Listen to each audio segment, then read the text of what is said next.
Welcome back to Mount Panorama at Bathurst. We're picking up the cars, still heading up to the top of the mountain. This is the Grant Selden machine, top placed forward so far in the field. And whilst we see Selden and Grant's leading forward entry go around, car 6, the third place getter in the race, is in the pits. That's the Grice STP car. Now, are they changing drivers? Difficult to tell just at the moment. Just tightening up, it looks like. The rest of the crew are ready for the car to come out, so there is a problem there. Evan, I'm quite sure, will be checking on that for us shortly. Bond is out of the car. Grice is back in. Taking time, precious time. They can't afford to waste. Moffat, Katayama at the wheel of the Moffat Mazdas, getting away on the track in front of them. 51.37. The time in the pits. Bergman. The big Camaro bites the dust.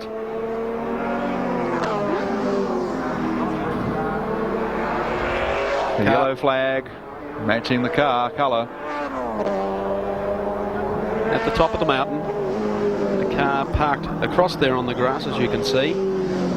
Been a number of incidents up at the top of the mountain for the past half hour or so in the race. Not the place a driver really wants to retire from a race and step out of the car and then join the spectators. They're a very vocal group on the top of Mount Panorama. However, the Camaro is a non-goer at this stage in the James Hardie 1000 for 83.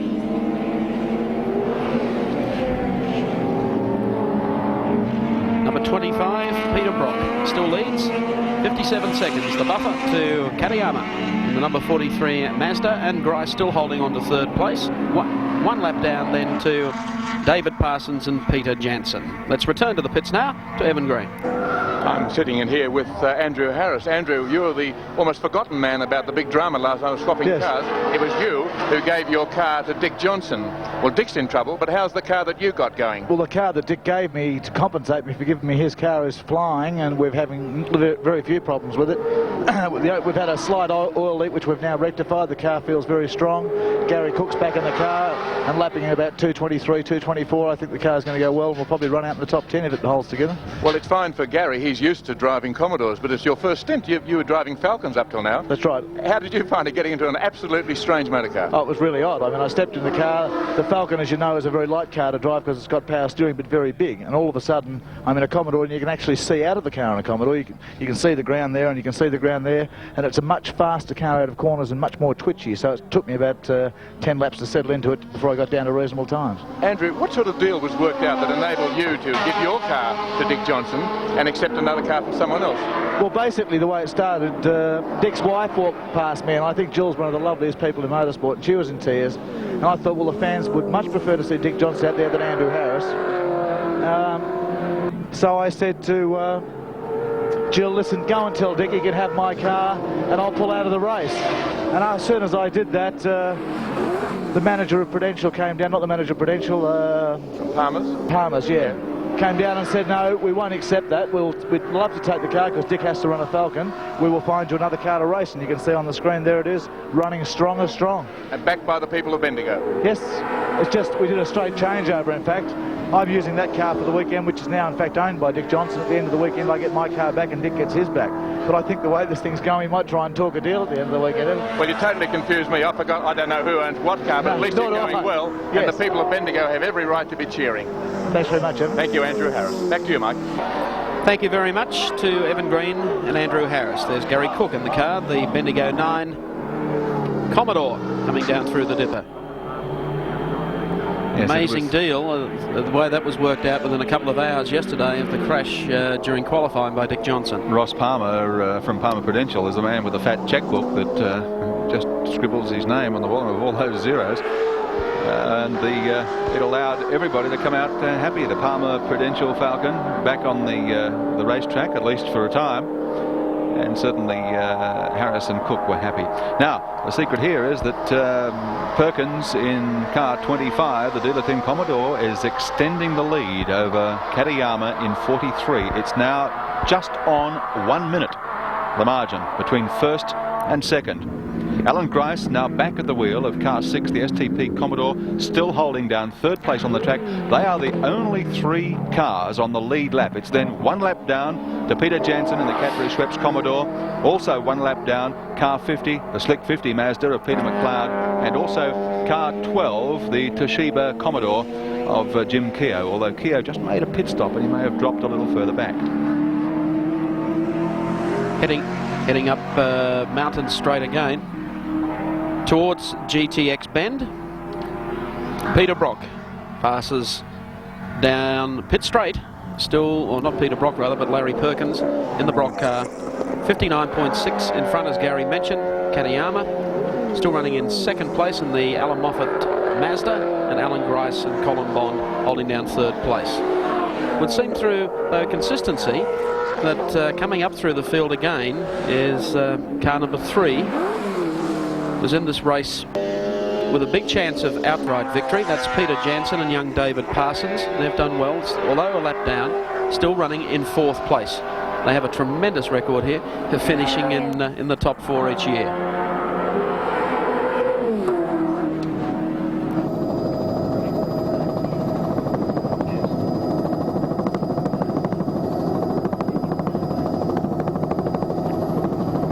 Great tracking shot by our 7 helicopter across the top of Mount Panorama. It's following Gary Cook through past the car, the Hazelton car that we see still suspended on top of the concrete wall there. Time now to review the James Hardie in our hourly update.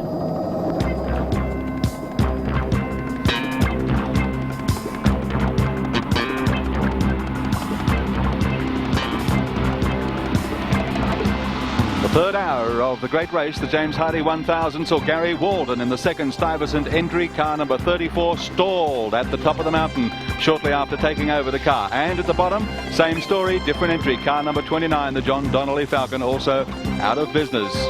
Peter Brock comes in for a pit stop, having taken over the 25 Falcon and about to hand over the wheel. Brock out, Larry Perkins takes the wheel of the 25 car. This car flying on the track, but so is this one with the Japanese Works Mazda driver now at the wheel of Moffat Mazda 43, Yoshi Katayama. Forced the pace in the third hour of the race. Bobby Morris, who had done so, into the pits, handing over to Rusty French, the man who gave Morris the late drive in the car. He's cost them places though. Back on the track, race cam in the Nissan Bluebird of George Fury, following Katayama across the top and down the mountain. Bobby Morris had handed over to Rusty French, and I can tell you what, it was hard work out on the mountain today, not only for Bobby Morris, but for all the drivers in the race. Jim Keogh, Toshiba, Commodore, so well placed after surviving the dramas of practice. And Morris, as you can see, it's been a tough day. His first race drive for a year. Jones and Shield go through. Mazda competitors, and car 55, the 3-litre class leader, Barry Seaton. And on top of the mountain, Laurie Hazelton. Oh, what a mishap in the car 57 Capri, sitting off the wall at Skyline. All the drama in the third hour of the great race for 1983, the James Hardie 1000. It's over for this car. And the James Hardie race continues as we track the field down through Conrod Straight. This is Phil Alexander in the 35 Mazda RX-7. 2 laps down on the leaders, but now making it up within the top 10 as he heads into the pit area. We'll take a break and then return live to the James Hardie 1000 from Mount Panorama.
Back at the James Hardie 1000, in the pitch with me is Colin Bond, who's just handed over car 6 to Alan Grice. It looks pretty hot, hard work out there, Colin. Well, it is, Evan. It's obviously a warm day, but the problem we're having with the car, I think it's common to most of the V8s when you watch them, is that we've got to pump the brakes all the time to get a pedal up. I think that the wider wheels that we've got on the cars now are just generating so much load into that front strut area and that you're getting a bending moment. It's pushing the pads away from the disc, and you've just got to keep pumping the brakes to get the pads out so you can stop the car. And it's quite okay when you've got a normal lap going, but if something happens and you just got to stop straight away, you've got to get 4 pumps in there somewhere before you can stop it, and that's the only thing you're worrying about. Things look pretty frantic out there. A few cars into the wall and lots of cars in strife. It is. I think that a lot of cars obviously tried to go too quick too soon, particularly the lesser runners. I think they tried to run with the front runners, and we did have a lot of cars stopping in the first hour, which I would have thought normally wouldn't have happened in this race. But these things happen. At this stage of the game, the car's running well. It's as long as we don't have to jump on the brakes, I think it's some unexpected sort of incidents. Alan Grice has a reputation for being a desperately hard driver. Can you control him? Can you just get him to back up a little bit, do you think? Or is he just by nature a sprinter? No, I think by nature he's a sprinter. He's the main driver in the car. He's been driving the car all year. And it's nice for him to actually run the car at his race. I got in the car, did my bit for him to bring the car back so he'd get in it and sprint to the finish if he wants to. And I think that's what he wants to do. OK, Colin, let you go up and get a drink and have a bit of a rest. Thank you. And back to you, Mike Raymond. Thank you, Evan, and thank you, Colin Bond. Car number 3, down through the gears, heading down to Murray's Corner. David Parsons from Tasmania, a youngster in a hurry. In 4th place at the present time, but we'll talk more about his interesting character and a most accomplished young man. But whilst we watch him go around, let's just check the win scoreboard again at this stage for the top 5. The dealer team Commodore, Perkins still at the wheel of that car and leading the race by almost a full minute from Katayama behind the wheel of 43, the Moffat Mazda RX-7. Then Grice back in car 6, the STP Commodore holding down 3rd place. David Parsons driving the Cadbury Schweppes Commodore in 4th place. And the slick 50 McLeod Mazda is in 5th place outright. Boy, oh boy, they are doing well. That's the top 5 on the win scoreboard.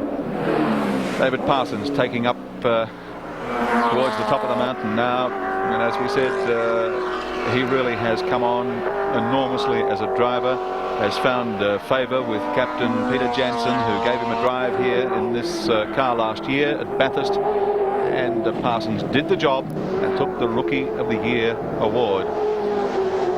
23 years of age from Tasmania, and as we see him going around, I think we ought to congratulate both he and his wife. His wife is in the Devonport Maternity Hospital in Tasmania at the present time, having just given birth to their 2nd child, a son named Mitchell John, who arrived last Monday night at 4 minutes to 8 and becomes the Parsons' 2nd Bathurst child. And I say that because it was only 2 weeks before his inaugural Bathurst drive last year that his wife gave birth to their 1st child, a daughter, Kirsty Lear. I guess if this becomes an annual pattern, he'll need to keep getting big drives with Peter Jansen to earn the bread to keep them all going down there in Tasmania. Well, he was Rookie of the Year here last year, and he's put up a splendid performance so far. In fact, Peter Jansen entrusted the Commodore to him yesterday for Hardie's Heroes, qualified the car well. He's in good shape. The car seems to be running along quite strongly. We're looking at getting radar times along Conrad. Let's see if we've picked up Peter Jansen. Yes, coming up now, or David Parsons rather. 2:54.27, that time down Conrad Straight. Thanks to Ortex for providing that system for us throughout today's telecast. David Parsons, and here is the rusty French Bob Morris machine just back behind them. Mike, a few people that saw the car off the top of the mountain there, the Laurie Hazelton Capri number 57 hanging off the wall at Skyline, were curious and a little indignant, in fact, to know why they couldn't see an ambulance racing up there to take care of the driver. The fact is, every time the marshal's car and the crash truck go out, a doctor goes with them, and he then calls an ambulance if it's required. And I'm happy to say that in this case it wasn't. The driver of the car has been checked by the doctor, and although severely shaken, is otherwise okay. Well, that's great news. Should reassure all those folk following Laurie Hazelton in today's race, or who were following Laurie Hazelton until that moment up on the top of Mount Panorama. Larry Perkins in car number 25, starting to increase his lead even more so over the Katayama Moffat Mazda. That lead is now blown out to 1 minute 8 seconds. Do you reckon that Al might be champing at the bit to get back behind the wheel?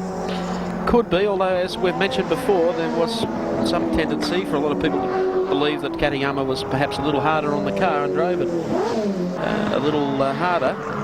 Alan certainly will have the job to do in the closing stages of this race to pull back 1 minute 8 seconds on Larry Perkins, or as we would suspect for the closing stages, Peter Brock. Still following David Parsons in the Cadbury Schweppes Commodore entry in 4th place. Now we go back inside the Nissan Bluebird following car 43, Katayama. Let's just see how hard he does drive. They come down into Forest Elbow. Gary Scott at the wheel of the Nissan Turbo. Katayama at the wheel of the Moffat Mazda car 43. He was able to pull up the Mazda quite easily the last time we followed with the camera shots, and he's doing exactly the same. Gee, there's not much room there. Gary Scott driving, ton of concentration. Meantime, in the 3-litre class, all those folks following the Capris, it's still young Glenn Seaton and his dad Barry Seaton who lead the class in car number 55, the Alpha Couriers Ford Capri. The Capri benefit has been broken up just a little there. 2nd place 64, Les Gross and Alan Cant in a Capri, but 3rd spot in that class is now held by car 58. That's Ray Gulson and Gerard Murphy in an Alfa Romeo. Race settling into a pattern now with the number 25 car still able to pull just a fraction each couple of laps over number 43. It was 68. They've gained 2/100ths of a second in the last lap or so. So they're steadily building on that lead. I think they would like to have as much of a lead as they can over the Alan Moffat Katayama Mazda RX-7. There's Barry Seaton that we were following. A section of the crowd here today along the pit straight, Mount Panorama. There's the STP car. Goes through. It's the second heads up car. the mountain. That's the Wigston entry, heading up Mountain Straight. 84 laps into the James Hardie 1000 for this year.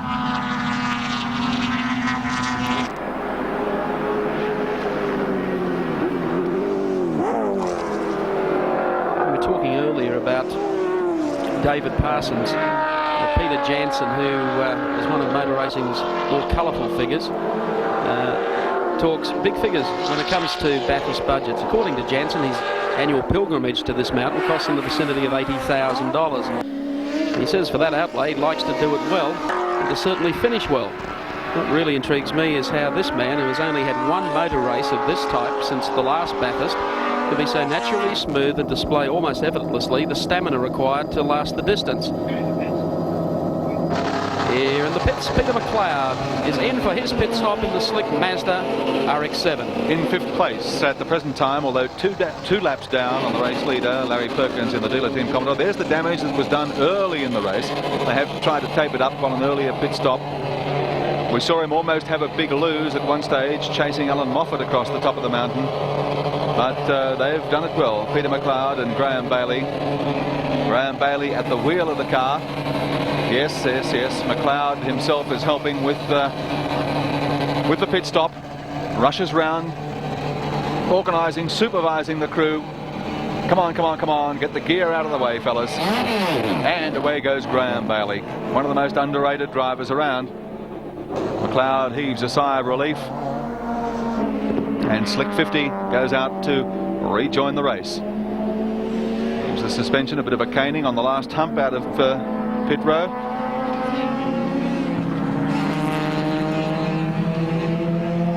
Fighting back through some traffic too as he left the pits.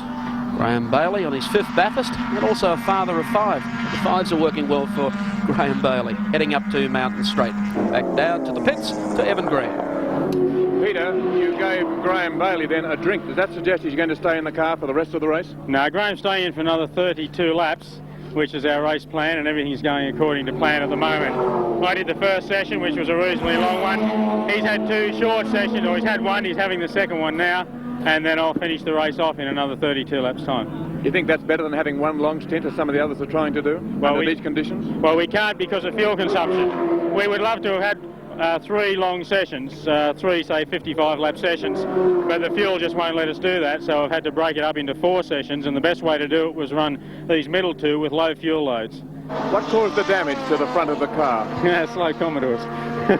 Yeah, I'm afraid there's some very mobile chicanes out there, and it makes it very, very difficult to keep your fast lines when they don't look in their mirrors and they just sort of meander around as if it's a Sunday picnic. I think some of them don't. We've realised that some of us work 12 months to get here. They just turn up with $1 million on the day and act as if it's a, as I say, a Sunday picnic or a Hollywood stint. Peter McLeod running in 5th spot in the James Hardie 1000. Pete's a Mazda dealer from Wollongong. His hobby is car restoration. Well, he'll just have a little work to do on old Slick 50 when they get through here today. Picking up as the Graham Bailey Slick 50 car heads down Conrod Straight. Still, Larry Perkins leading the 1983 Great Race. We'll be back after this break.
At Mount Panorama, and the race leader is car 25, the dealer team Commodore, entry number 2, but with a swag of drivers, and the man behind the wheel at the moment and doing a great job is Larry Perkins, extending their lead over Moffat's Mazda car 43 with Yoshi Katayama at the wheel at the present time. Larry Perkins, one of the most interesting men in motor racing in Australia today.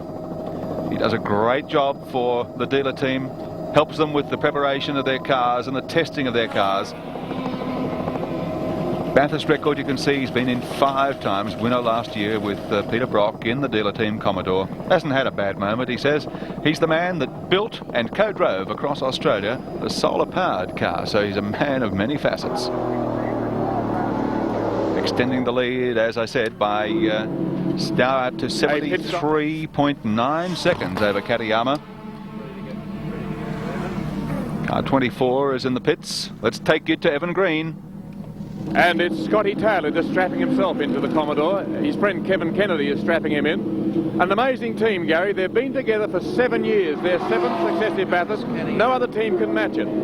Scotty's a car dealer, comes from Wodonga. Kevin, his mate, just making sure things are right, telling him what's wrong with the car. They're running 15th outright. I spoke to Scotty, a short, thick-set fella, just before he got in the car. I said, what's wrong with the car? He said, nothing. And that's a different story to the ones we've been hearing all day from practically every other driver. Evan, you said they've been together for 7 years. Do you know that there are only 16 driver combinations here today that have survived since last year's race as combinations? Well, here's one that made it for more years than you'd imagine. Kevin, come here. We were just saying, you've been together with Scotty for 7 years. Why have you stuck together so long? He likes Bacardi and I like Scotch. We don't mix our drinks. You must enjoy Bathurst. We do. Very good. Having a good trip this time. We're a bit slow, but we're still there. A lot of cars dropping out, so we're there with a chance. You're the freshest looking driver I've seen here all day. I take it easy. Look after my health. Kevin Kennedy with Scotty Taylor running in 15th place. Back to you, Gary. Yeah, just of interest too, Evan. If memory serves me correct, Barry Seaton and Don Smith hold the partnership record here at Bathurst. They've driven together 9 times. Right. There have been some famous old partnerships in years gone by, but of the current lot, that pair of old-timers, if they'll forgive me calling them that, Scotty Taylor and Kevin Kennedy, hold the record. And are they having fun? Well, Larry Perkins is having fun as he barrels over the top of Mount Panorama. 73.9 seconds the lead and extending over Katayama. Katayama at the present time is just coming across the start-finish line as Perkins goes to the top of the mountain. Katayama, in fact, now making the left-hander at the end of pit straight to make his way up the mountain again. Meantime, it's the Bergman Camaro coming back into the pits after the trouble they had up at the top of the mountain. Slid the car off into the grass. The trucks have been able to pull it off. Perkins is making 2 seconds a lap on Katayama. Katayama's done 41 laps at the wheel of Moffat's Mazda. I'm very surprised that they haven't hauled him in and that Moffat is not back behind the wheel. Well, he's completed the required amount of time as a co-driver on the circuit, and I think Alan Moffat would be warming to the idea of trying to peg back the gap if he can on the dealer team Commodore, presently being driven out in front by Larry Perkins. That is quite a gap. 1 minute 40 then back. And a lap to Alan Grice in car number 6. And David Parsons up into 4th place. And then, of course, Peter McLeod to 5th. The Wigston car has come up to 6th place and Keogh to 7th. Bob Morris and Rusty French in 8th place. Across the top of Mount Panorama, Katayama in the Alan Moffat number 43 car. We've mentioned his times. We anticipate a pit stop probably within the next 5 laps by Katayama, with Alan Moffat to take over the controls for the late stint. In polite Japanese terminology, does that make him Katayama-sama? Could well do. Again, down towards Forest Elbow. It's Katayama going through in car number 43. Drove very well here last year. Now we'll try our Ortex radar printout of Katayama. We catch him with radar down Conrad Straight this time. I don't think they'll have any trouble catching him. He's been slowing down just a little. And it's really developing into quite a serious situation for the Moffat endeavour here at Bathurst for 1983. Well placed just a few laps ago. Here comes the readout. Katayama, 252.6 kilometres per hour. We had Moffat earlier, I think, at about 256 kilometres per hour. Not a great deal of difference. The 43's working well. Katayama in car 43, co-driving with Alan Moffat, who is 43. And if you'd believed all the talk before the start of the race about how uncompetitive the Mazdas would be against the V8s, you would believe that they would finish in 43rd place. No such thing. They're up there in second at the moment. Starting to lose a little bit of time, as we mentioned, to Larry Perkins and the dealer team Commodore. Good shot there of Katayama coming up through GTX Bend.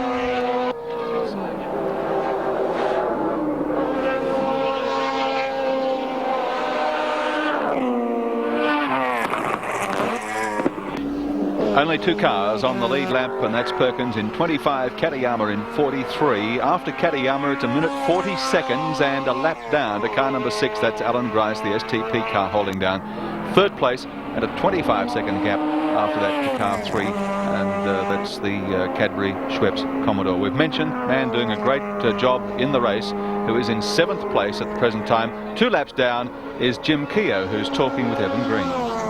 Well, Jim, you're the man I reckon that probably shouldn't be here after that phenomenal lose on Friday. Just tell us again what happened. Well, I went into the braking area at the end of Conrod Straight, and the car got airborne just as I touched the brakes. And from then on, it was a matter of enjoying the ride. You almost T-boned Johnny Harvey, the car that's leading the race now. So I believe, and that was a desperate attempt to pass him because he was about a second in front of me.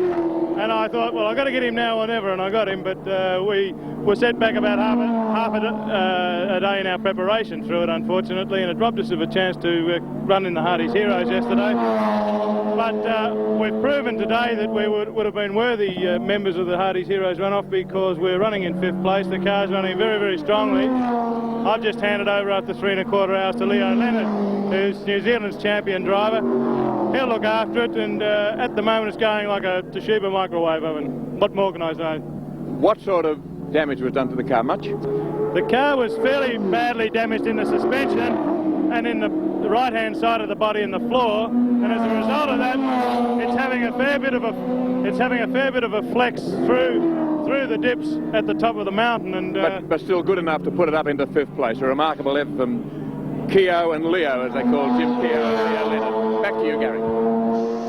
Thank you very much, and we've got race cam pictures out of car number 17, the Palmer Prudential Falcon, and bless my soul, it's Dick Johnson at the wheel. Dick Johnson, Mike Roman, can you hear us? Yeah, I sure can, Mike. It's sort of the same place at the same day in a different year in a different car. Yeah, you better believe it.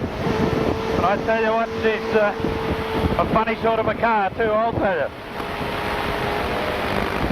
You mentioned you've had some handling problems with it, Dick. I think that could be an understatement, Mike. What's the game plan now? To try and just finish the race?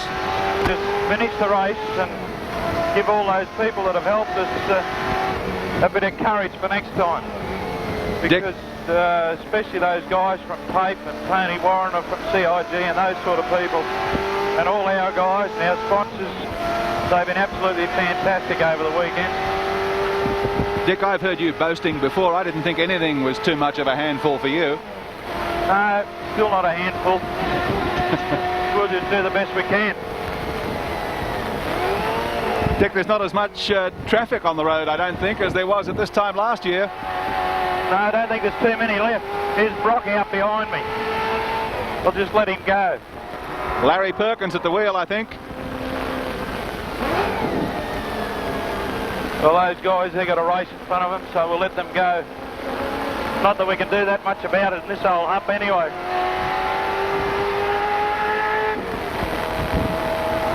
But at least we got the camera working again. Thank you very much on behalf of the viewers throughout Australia for that, and also your legend of followers in Queensland who are watching. Oh, it's my pleasure. Yesterday after the accident, Dick, I think a lot of people were asking, would that have been the end of the road for Dick Johnson in terms of a couple of the setbacks you've had this year? I tell you what, it takes a bit more than that to get me down. You have your low moments, and especially for my kids at home, they feel pretty bad. Well, we're all riding with you, Dick. You've done a marvellous job. I think every Australian who has watched the qualifying, your accident yesterday, we're all riding with you today because you're a trier, and we're all proud of you. Thanks, Mike.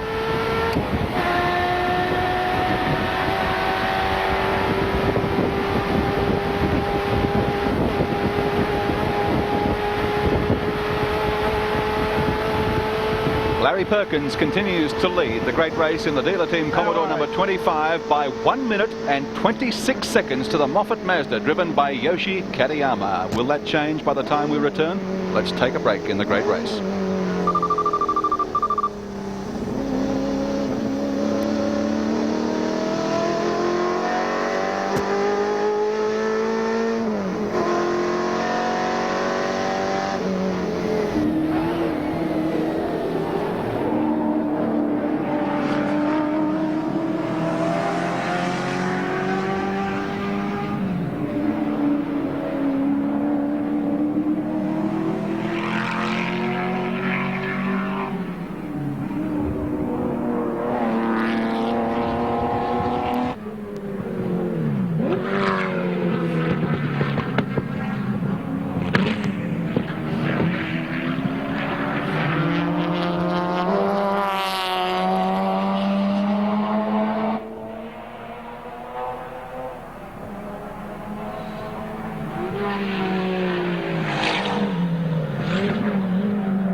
Huge dramas in the pits for Alan Moffat. They can't open the driver's side door. Katayama scrambles across. Moffat pulls open the passenger side door, remembering it's a left-hand drive car. Now Moffat clambering in, trying desperate to get into the car because Perkins leads him by a minute 26 on the track. How the devil the door became jammed unless Katayama's had a collision somewhere around the track with another car or with a wall. What an amazing incident. Moffat wrenching at the door, desperate, couldn't get... Oh, he's almost collected Perkins in car 25. Jinga me, that was close. An important pit stop here. Peter Brock getting back in. He may drive to the end of the race. He'll certainly drive to the next refueling stop, which is in about 35 laps time, but it depends how he's going, what the lead is. There's a fire on the brake pad on the front. You can see the brake pads are on fire. It's nothing serious, but there was definite flame from there. Things are very tense, almost collected by Moffat, as you saw as he pulled out. That's a quick stop. They're clear on this side, clear on the other. Water on the windscreen. Haven't got too much time to do it. Peter said, get out of the way, I'll go. And Brock is underway. He'll probably drive to the end of the race. He'll decide when he comes into refuel in 35 lap time whether or not he'll do the last little stint. Moffat took 43 seconds, by the way, in the stop. Larry Perkins here. I'll have a chat to Larry. Larry, when Peter went out, he said the car was twitchy and a bit hard to drive. What's it like now? Well, it's beautiful, I think. You know, at the pace I was driving around then, it'll go all day for sure. Yeah, just not quite set up the way Peter and I set our own up, but it's so close it doesn't really matter, and certainly not going to give us any drama at all. Peter will probably stay out there till the very end now. Have a drink while you just think. No, he'll probably come in again after 36 laps, and maybe I or John will go out again. We haven't decided yet. We'll see how it's all going. Well, all sorts of drama happening here. Just in the back of the pits, we saw the Nissan Bluebird come in and suddenly it erupted in smoke. It looked like a turbo seal had gone. We'll find that information for you in a few moments. In the meantime, back to you, Gary. Thank you, Evan. That was, in fact, car number 16, the Nissan Bluebird, driven by Gibson and French. So all three Nissan cars are now packed away in the tent. 16, just gone as we saw. 15, George Fury with our race cam out of business, and the Turbo Pulsar that was driven by Christine Gibson and Bob Muir survived only 14 laps in today's race. So it's been a huge effort, and at this stage, well, not at this stage, no result for Nissan. The flying Peter Brock. back at the wheel of car 25 with the familiar 05 number pushed behind the pitch long ago. The top 5 win scoreboard after 93 laps. Brock at the wheel, 25 in front. Moffat back behind the wheel. The Mazda RX-7 having taken over in unusual fashion from Katayama in second place on the track, but well astern of the leader. Third place held down Alan Grice at Commodore. Gricey back behind the wheel there. Parsons still driving the number 3 Commodore in fourth place, and Graham Bailey at the wheel of the McLeod Mazda holding down fifth place, but 2 laps down on the race leader. Incredible finishing record for Peter Brock here at Mount Panorama. 6 wins up on the board, going for 7 today. At the moment in the pits, the number 24 car,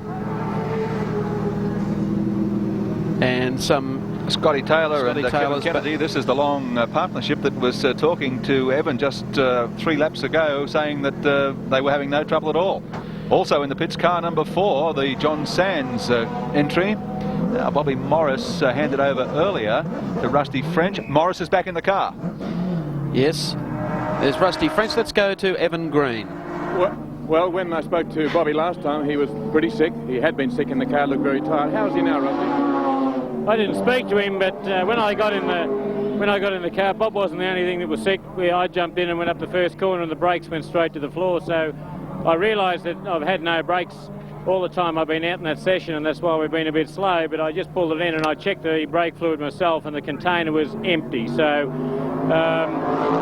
now that we've got some fluid back in the system, we're not going to be able to drive the car any quicker, I don't think, but I think we can maintain that speed for the rest of the race. You must be pleased with the result all the same. It's been a good effort. Where are we? Do you know where we are? I don't know what in 9th place, Evan, 2 laps down. I think it's... You're in 9th place, you're 2 laps down. Oh, that's not bad. Don't tell my sponsors that, or they'll expect it every year. That's a line I can't follow. Back to you, Mike. Thank you, Evan Green. Rusty French. Peter Brock across the top of the mountain in number 25, the dealer team Commodore. We'll get some times for you shortly to see what the gap is between Alan Moffat and Peter Brock. Alan Grice still back in 3rd place. Has unlapped himself though. He's now on the lead lap with the 2 front runners. Well, he had a good finish last year, split the dealer team cars, Alan Grice, to finish in 2nd place. There's the man they still have to beat though, the man who has conquered Mount Panorama 6 times previously, Peter Brock. The long Conrod straight at Mount Panorama. What an amazing driver this Peter Brock is, to climb into the car as he did at Sandown. They have a problem with the car, but he's still been able to come back from behind. Margin between Brock in 25 and Moffat in 43 is 1 minute 52.6 seconds, so it's just as long as it ever was. We'll see what unravels when we return to Mount Panorama for the 1983 James Hardie 1000.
Welcome back to Mount Panorama at Bathurst. We're in lap 95 of the 83 James Hardie 1000. Peter Brock, the leader, 1 minute 54 clear of Alan Moffat in 43. Alan Grice, the next driver. At the moment, we're following Bobby Morris across the top of the mountain after taking over from Rusty French.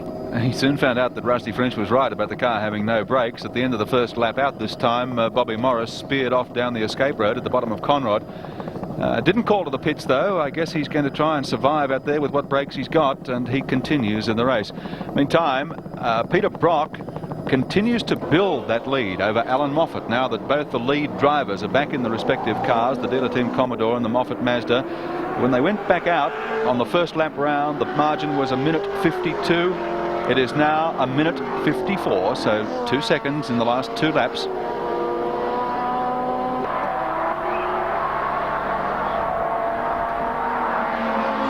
The Ortex radar, 7 radar, should be able to give us the speed down Conrod Straight this time for Bob Morris in the John Sands Commodore number 4. Picks it up just there. 2:59. Not bad at all. Certainly when you've got a brake problem. Probably because he's got a brake problem. Right at the end of Conrod Straight last time. A little quicker. Coming up behind him is the Parsons Janssen car, the Cadbury Schweppes machine. Phil Alexander and Ron Gillard in an RX-7 have forced their way into the top 10 on the track. The number 35 car, Takiko entry. So outside of Moffat, it's the only RX-7 showing the flag in the great race for 83 in the top 10 positions. Is French, David Parsons, just behind Morris. That's the French Morris entry, the John Sands car that we've been following. Back behind them, Peter McLeod in car number 50. Carrington next in the second STP car, followed by Keogh in the Toshiba Commodore. Then car number 27, Alf Grant and David Selden in the Falcon XD, the top running Falcon in the race, followed. Oh, that's a move. Followed by Bobby Morris in that car number 4, the Sands Commodore. And then in 10th spot on the track, as I mentioned, the Phil Alexander Ron Gillard Mazda RX-7, car number 35. Well, Morris is trying to get back into the swing of things after taking over, but he's got David Parsons very, very close indeed, and Parsons is trying to fend off McLeod. Morris pulls over and lets them through, and Parsons now has to try and contain McLeod in the slick 50 car, or Bailey rather. Cullen, who was also looked to be in a lot of trouble earlier, blowing smoke, is still in the race and in fact just tailing on to that trio of cars. There he is, in fact. Ron Cullen still in the run as we watch Bailey go through, hounding Parsons. Once they get onto Conrod Straight and the power of the V8 opens out, I think he might shake Graham off. Yes, moving to the outside of Cloud as they go down the straight. Let's have a look at the wins. Automotive Products. Positions 1 to 5. Brock the Commodore, Moffat the Mazda RX-7, Grice the STP Commodore 3rd, then Parsons in the Cadbury Schweppes car, and Graham Bailey in the slick 50 Mazda. They're the top 5 now. 6 to 10. Harrington the second STP car, Keogh in the Toshiba Commodore, Selden and Grant in the XD Falcon, Bobby Morris in the John Sands entry, the Commodore number 4, and Alexander and Gillard the Mazda RX-7 number 35. The wins scoreboard. A lot of people behind the scenes contributing to information to keep track, and it is difficult. As you can see, we've told you only 3 runners on the leading lap, then a lap down to car number 3, the Parsons Commodore, 2 laps down then to cars 50, 14, 12, 27, 4, 35. And so the wins scoreboard with information coming in from all sources, our own Channel 7 computer sources, Texas Instruments, the Ray Morris scoring system. Talking about Ray Morris, son Bobby, in trouble. The brakes are just no good, son. Yes, well, Morris went off again up there trying to rejoin the circuit, but they obviously have a major brake problem, and This is not the place to be driving around without brakes. The last circuit in the world not to have decent brakes. Here's Parsons coming up. Grice is in the pits. Third place getter in the race. The SDP lead car just pulling up now. The fuel churn goes in. Grice, of course, staying behind the wheel. The front is up. Tyre change on the front, not the rear, it looks like. Evan Green hurriedly making his way down the pit road to the STP pit bay. He'll soon be able to... Oh, the bonnet's going up. Maybe something a little more seriously amiss. Let's take you to Evan Green to find out exactly what's occurring over there. Well, they're bleeding the brakes, Gary. They do have a brake problem. They're adding fluid. Alan's just having a drink. When he completes that, as he pumps away at the brake, obviously they're very short of fluid here. It could be the problem that Colin Bond was referring to, the ultra-wide wheel, allowing the calipers to let the pads off the disc. Alan being told what to do to pump as they try and bleed the system, get any air bubbles out as they add fluid. I won't interrupt here because he's busy at the moment, Alan Grice. Both drinking, he's very hot in there. With the full face helmet on, pumping away on the brake pedal. Alan, have you been without brakes? Down. Yeah, I've got none. Up. I think that'll do for an answer. He hasn't got any. That's about as simple as you can get. Still pumping away to see what the problem is. Fluid pouring out from the overflow on that tube where they're still working on those front brakes. The brakes been saying a fearful caning here today, both the heat and the fast rate. The quickest cars have been lapping around 2 minutes 20. The fastest car in the circuit at the moment, by the way, is George Fury in car 15, the turbocharged Bluebird, and has been for the last 2 minutes. Well, they think they've got the brake problem right. There's a firm pedal there now. Alan Grice is going back out again to make the discovery of whether or not he has brakes. He looks a fairly calm man despite the great heat there. There's perspiration all around his eyes. He's just trying to wipe behind the sunglasses that he wears, as you can see, just to try and get some moisture away so he can see. It's a tough business here today. The engine sounds fine. They're just tightening up the last of the nuts on the wheel. The man's lost one. Now he's found the last one, puts it in place with the hydraulic tightener. Arms up, say the job is done, and Alan Grice goes back on the track, leaving a great trail of brake fluid and rubber dust as he accelerates from the pits. Thank you, Evan Green. Alan Grice rejoins the race. The race leader is still Peter Brock. We'll take a break and return live to Mount Panorama at Bathurst.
out of the race. The John Sands Commodore, Bobby Morris, without brakes and fatigued in this heat, is out of business and has stepped out of the car. Here's Evan Green. Rusty French has taken over. He's behind the wheel, strapping himself in. They're working on the brakes, as you can see, just to try and get some pedal up. It's a fearful race to brake here today with the heat and the pace. And Bob Morris, you may just see him behind the car there with the blue Avon cap on. Bob is exhausted. He's suffering from heat exhaustion. It's a dreadful day here. He's returned to motor racing after 12 months. He's tried with a great intensity of effort, and he is just suffering from heat exhaustion. You can see him there, jaded. He's tried to the very end, but brought the car in and said, I can't go any further, Rusty. Take it over. And Bob Morris, distressed and suffering from heat exhaustion in the pits. Bob, are you okay? Yeah, I'm okay now, Evan. It must be crook out there, particularly when you haven't got brakes. Well, yeah, it was a bit embarrassing, but no, I think the fumes just got to me again. I felt all right when I got back in the car, but a couple of laps and the fumes got to me and I started being sick again. But I was coming in anyway because the car just didn't have, you know, virtually had no brakes, and it would have been dangerous to stay out. Otherwise, perhaps I would have tried to press on for a bit. Is Rusty going to try and nurse it to the finish? Well, I think that's all we can do at this stage. But, you know, besides the brake problem, the rest of the car's good. It's been a pretty exciting comeback to motor racing for you, hasn't it? I guess it has been, yeah. Bobby Morris, back to you, mate. Thanks very much, Evan Green. Bob Morris out of the race after a second driving stint. Meanwhile, with things a little shaky for Bobby Morris, let's find out the state of affairs for Australia in the Davis Cup semi-final against France at White City. Thank you very much, Steve Rebillard, for that report on the Davis Cup. And I just might point out to viewers who were disappointed that we didn't follow the Davis Cup through, having covered the first 2 days live, obviously an impossibility. The clash of dates was known long ago, 12 months ago in fact, but the LTAA determined not to change the Davis Cup dates when it was suggested the dates remain the same, and we're doing the best that we can to cover both events for you. Of course, we have the commitment to the great race, the James Hardie 1000, which we could not break. The race leader is Peter Brock in car 25, and he is galloping away from Alan Moffat in the 43 Mazda at the present time. The lead is 2 minutes and 6 seconds. 25 to 43, 2 minutes and 6 seconds. It's then 1 minute and 42 seconds. That's about a half a lap down to David Parsons in the Cadbury Schweppes Commodore. Alan Grice holding down 4th spot in car number 6, the STP Commodore, also a lap down at the present time, and then 2 laps down to the McLeod Mazda, the second STP car, and Jim Keogh in the Toshiba Commodore.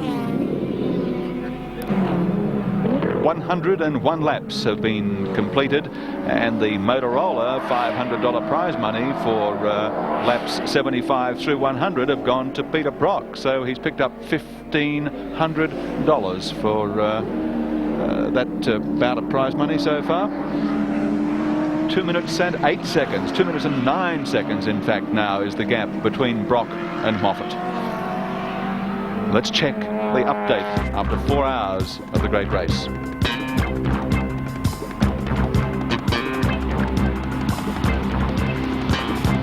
the Camaro's year at Bathurst ended unceremoniously about an hour ago when Mike Bergman and Tony Longhurst had the car in the grass at the top of Mount Panorama.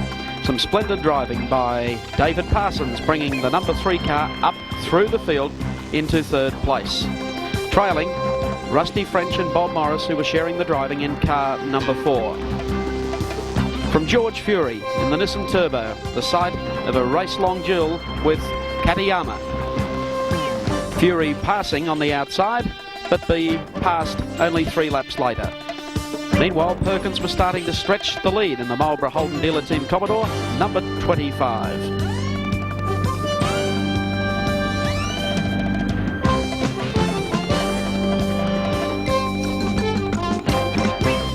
Brock complained the car wasn't handling the best, but one who was complaining even more bitterly was Dick Johnson. Wife Jill looked on as Johnson told us how it felt being passed on the outside by Perkins.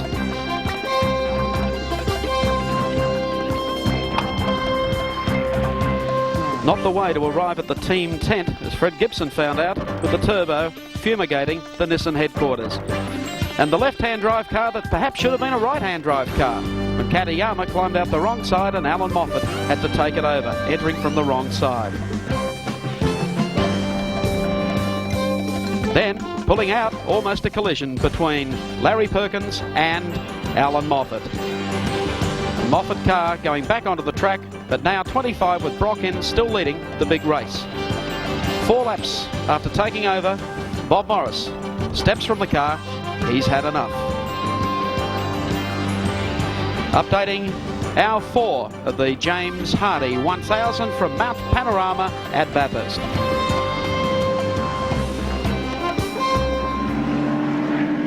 There's Brock taking the left-hander and on the way up the mountain once more with 103 laps gone and 60 to go in the James Hardie 1000 for 83, and they are working like demons in the Nissan workshop behind the pit road because both the Bluebirds are back on the track.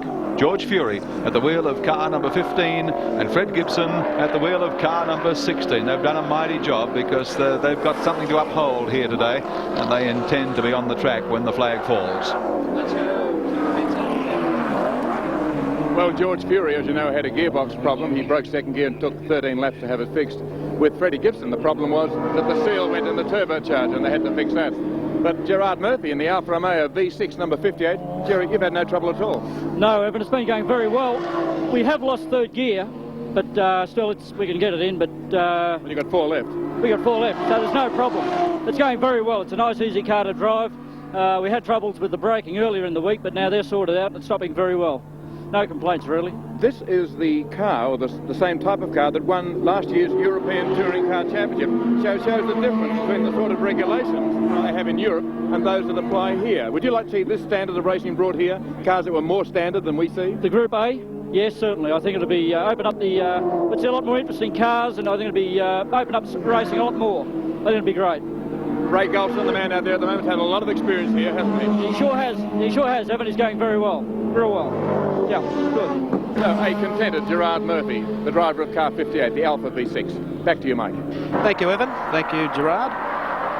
We picked them up coming down Conrod Straight again. The dealer team car running strongly out in front, increasing the lead, 2 minutes 9 seconds. Then a buffer of 1:42 back to David Parsons from Alan Moffat. Big question now is whether or not the Commodore can run at this pace for the remainder of the race, whether Moffat, with all his expertise, his knowledge of this circuit, can pull back that deficit.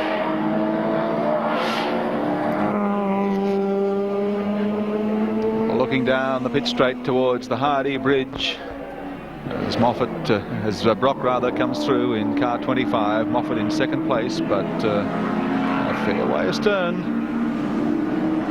A lot of catching up to do in, well, there's still plenty of laps to go. Plenty of laps, and they're running out for the leading car. We'll take a break and return live to Mount Panorama at Bathurst for the James Hardie 1000.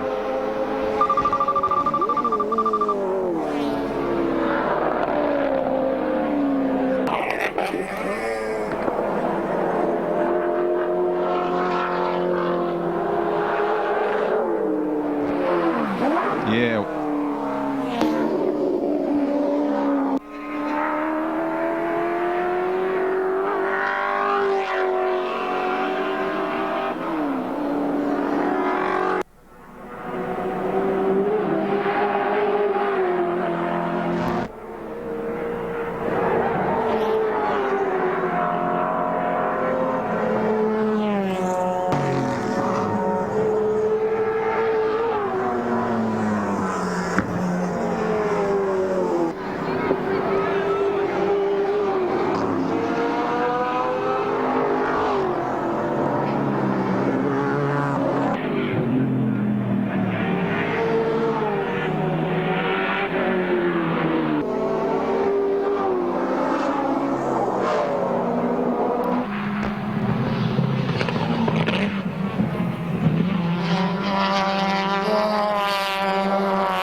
back to Mount Panorama at Bathurst. Peter McLeod here in this, Graham Bailey rather, in Peter McLeod's Slick 50 car, putting a lap there on Jing Cook in the TAA entered Mazda RX-7 from Tasmania, sharing the car with Johnny Walker. Those guys haven't done too badly. They blew the start and didn't get away from the grid at all, and tailed off at the end of the race as they went out the first time, and they've stuck it out. They're in 44th place. Oh boy, a little out of shape. To lose there, yes. They're in 44th place, the TAA car, a long way back, but they're sticking it out, determined to finish. They've done well, the driving combination of Jing Cook and Johnny Walker. Graham Bailey doing a good job here in McLeod's Slick 50 car, coming through Murray's Corner. Now down Conrod Straight. You look at that car, Mike, and it's almost impossible to believe the way it's done up and painted that a decade and a half ago cars were not allowed to carry sponsor credits. Motor racing, of course, wasn't as expensive in those days, but it must have been an uphill battle for those that were on a shoestring budget to extract money in those early days from companies when they had very little to offer them. In fact, 1968 provided a number of firsts as far as this race is concerned. In February of that year, the James Hardie Group began its long association with Bathurst, and the Holden dealer team made its debut at the mountain in what was a magnificent anticlimax. The Holden dealer team Monaros were upstaged in the battle for outright honours by the Wyong Motors entry of Bruce McPhee and Barry Mulholland in their private entered Holden GTS, emerging as the winners. Jing Cook and Johnny Walker, our TAA car from Tasmania, heads up the straight. We were covering them before. As you know, they were very slow off the grid. They went behind the pit wall. They had to make some major changes to the car in the pits for quite a spell and have returned now.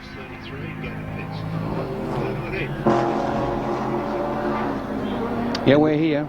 In the pits, they're Mike Bergman, Tony Longhurst car, so they've done a lot of work on that car since it was stranded at the top of the mountain. It looks like they're planning on going back out again. Well, we just talked about sponsorship on cars, and I guess that they want to do the right thing, and they want to stay out there and circulate because people have given them a lot of support, and they're going to show it in the best way that they can. There are quite a familiar faces out on the racetrack, but I think there's even more familiar faces in the pit area. That front right wheel, does that contravene the regulations? It extends beyond the guard. Yes, you could say that. A lot of flair for that. But they're still in there trying to get themselves out on the racetrack as quickly as possible.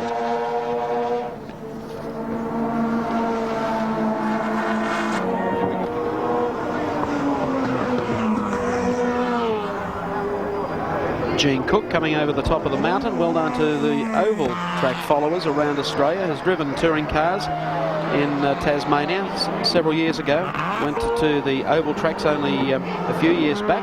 Has dominated that, winning the national championship on pavement. This is his first time at Mount Panorama.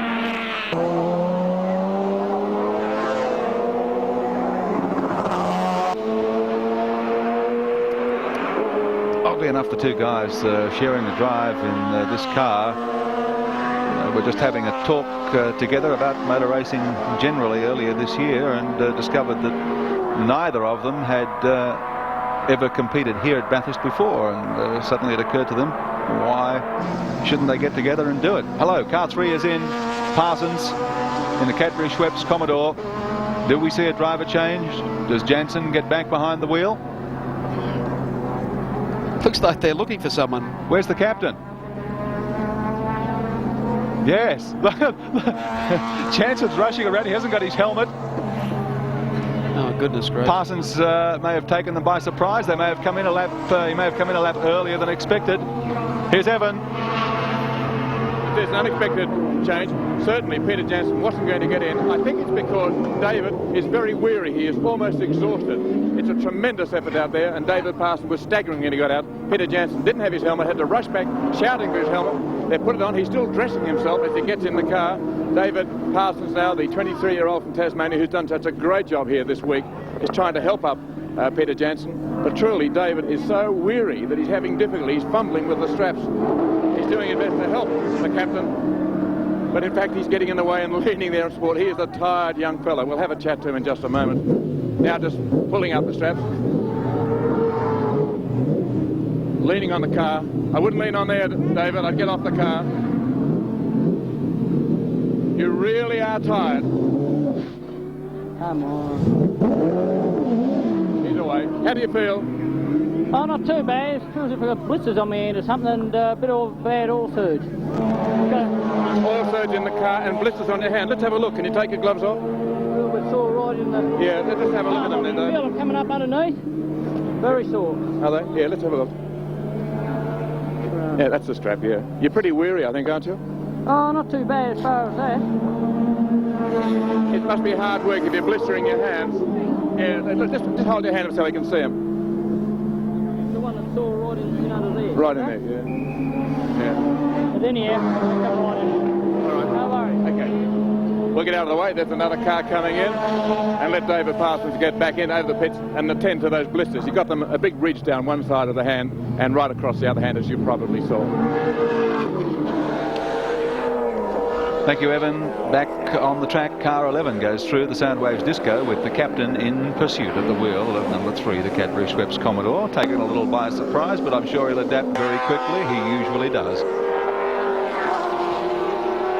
A man who can take advantage of any given situation at not even a moment's notice. Might take him a lap or so to settle in. We're rather flustered there at the pit stop, expecting him maybe a lap or so later, only to have him arrive in the pits. But Peter Jansen trying to keep his great Bathurst finishing record intact. Peter Jansen lists his occupation as gentleman. Previous occupations? Never had one before. He's quite a character, is Peter Jansen. He goes back quite a long way with a racing career that has been... Oh, no. Oh, the car's gone. After passing the car, and it spun at the top of the mountain, coming down, just clips the wall. That is not a good place to be if anyone was travelling very, very close to him at the time. So Peter Jansen has taken over from David Parsons, has lasted only half a lap. And the car is, we believe, blown a motor and is out. Fire marshals quickly on the scene, chopper overhead to get the picture for you. Parked in a most dangerous spot again at the top of the mountain, down towards Forest Elbow, and the car expires in a spectacular way.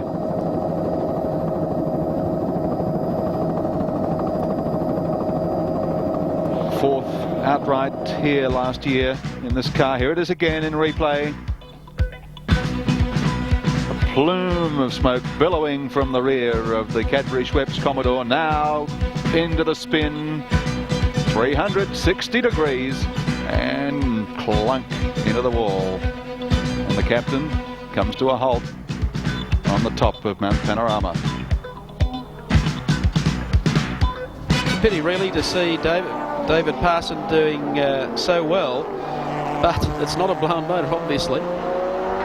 It certainly gave all the appearance of a blown engine. But Evan Green is still in the pit area with David Parsons very close by. David, how does it feel to see that sort of scene? Not real good, but nothing you can do about it. It's just one of those things, you know, when it happens, it happens. But the message we get from the top of the mountain is he's bringing the car back down here. well, that's really great. That's good. Right. But anyhow, it's just one of those things that happens with motor racing, and can't do much more than that. Okay, we'll leave you to it, and we'll see whether or not Peter Jansen can bring his car down. The crew are certainly getting ready. You can see them all buoyed up. They were crushed for a moment. Now there's confidence and expectation. But whether or not the merry captain can get down here is a big problem. What's happening up on the top of the mountain? Can you see there, Gary? Slowly coming down, and very slowly down Conrod Straight, keeping hard over on the left. Peter Jansen at the wheel of the Commodore, allowing any other traffic coming down there to get by him easily. He is a gentleman, true to his occupation, and he'll get down there in about a minute and a half, I'd say, 2 minutes, Evan. Whether or not the damage is repairable remains to be seen. On the way up the mountain, meantime, I think it's that big Camaro again, isn't it, that has also got a huge amount of smoke billowing from the rear of it, so he's in trouble. It looks like oil there, so drivers following the Bergman car will want to be pretty careful heading up into GTX Bend. Here comes the Bergman car. Tony Longhurst as Jansen. The Smoky captain returns to the pit area. There's the 33 Camaro. It's seen finer days, let me tell you. It won't be out there for much longer, blowing all that smoke, and hopefully not dropping oil all over the circuit. Starting to see a fairly high rate of attrition now. Going out very wide against the wall there. Jansen's back into the pit area, and the crew are very quickly around the car. Let's go down to Evan Green. Well, you got the car down, Peter. What happened? The engine, the engine just blew to smithereens. I tell you what, it's quite exciting having a little spin up the top there. You almost controlled it beautifully. In fact, you did your best. It was a marvellous bit of carmanship too. Thank you very much. Only just nudged the fence like this. Oh, well, these are the things that happen. We've had a good run. You couldn't wish for better. How many years have you finished here in such high places now in a row? About 6 or 7 years. Yeah. Never out of the top 5. You know, you've got to give somebody else a go. I think it's time I had a nice little Jambi whiskey with a little bit of Schweppes in it and a cherry ripe and all the rest. You must be feeling proud the way that young David Parsons has been going. I tell you what, he's the best boy on the mountain, I reckon. Coming on, there's no one that can touch him. The car's 4 years old. It's the 4th time at Bathurst, and he got it on 3rd row, 3rd fastest in the Hardie Heroes. And we've had a good run today. It's gone like a clockwork. We had a blowout on the 15th lap, but that was nothing.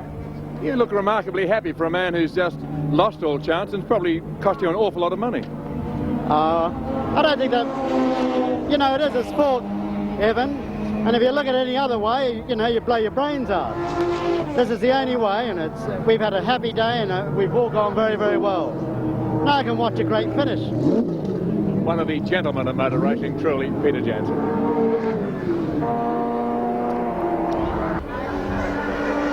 Thank you, Evan Green.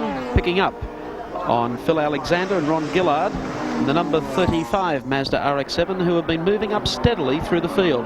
And we'll talk more about them when we return to the great race at Mount Panorama.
The only lady driver in this year's James Hardie 1000 is Christine Gibson, who was driving the very new Nissan Turbo Pulsar Coupe, which was in fact in practice 3 seconds faster than any other car in its class, and still couldn't get it all together. Christine, what happened? We had a bit of a problem in the gearbox. The main shaft in the gearbox broke. It's something that's been tried and tested. We've had such little time for testing with such a brand new car, and I suppose as everybody else here has had all their problems, ours was... Yeah, you're not alone. No, it's true.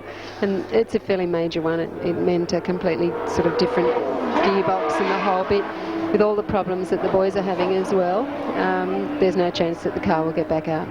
Christine, a front-wheel drive car with a lot of power is very different to drive from a rear-wheel drive car with a lot of power. How did it feel to you? The car is extremely different to drive, and I found that apart from the understeer oversteer characteristic of a front-wheel drive, when you're on power and off power, it moves about a lot on the circuit. There is just so much power developing through the front wheels that when you're under power, it tends to want to pull one way. When you lift off, it tends to pull back the other way. So you have to actually choose the position where you want people to pass you, because it's like a zigging and a zagging type operation. As far as the handling of the car is concerned, it's excellent. It goes around corners and it will do almost anything that you tell it to do.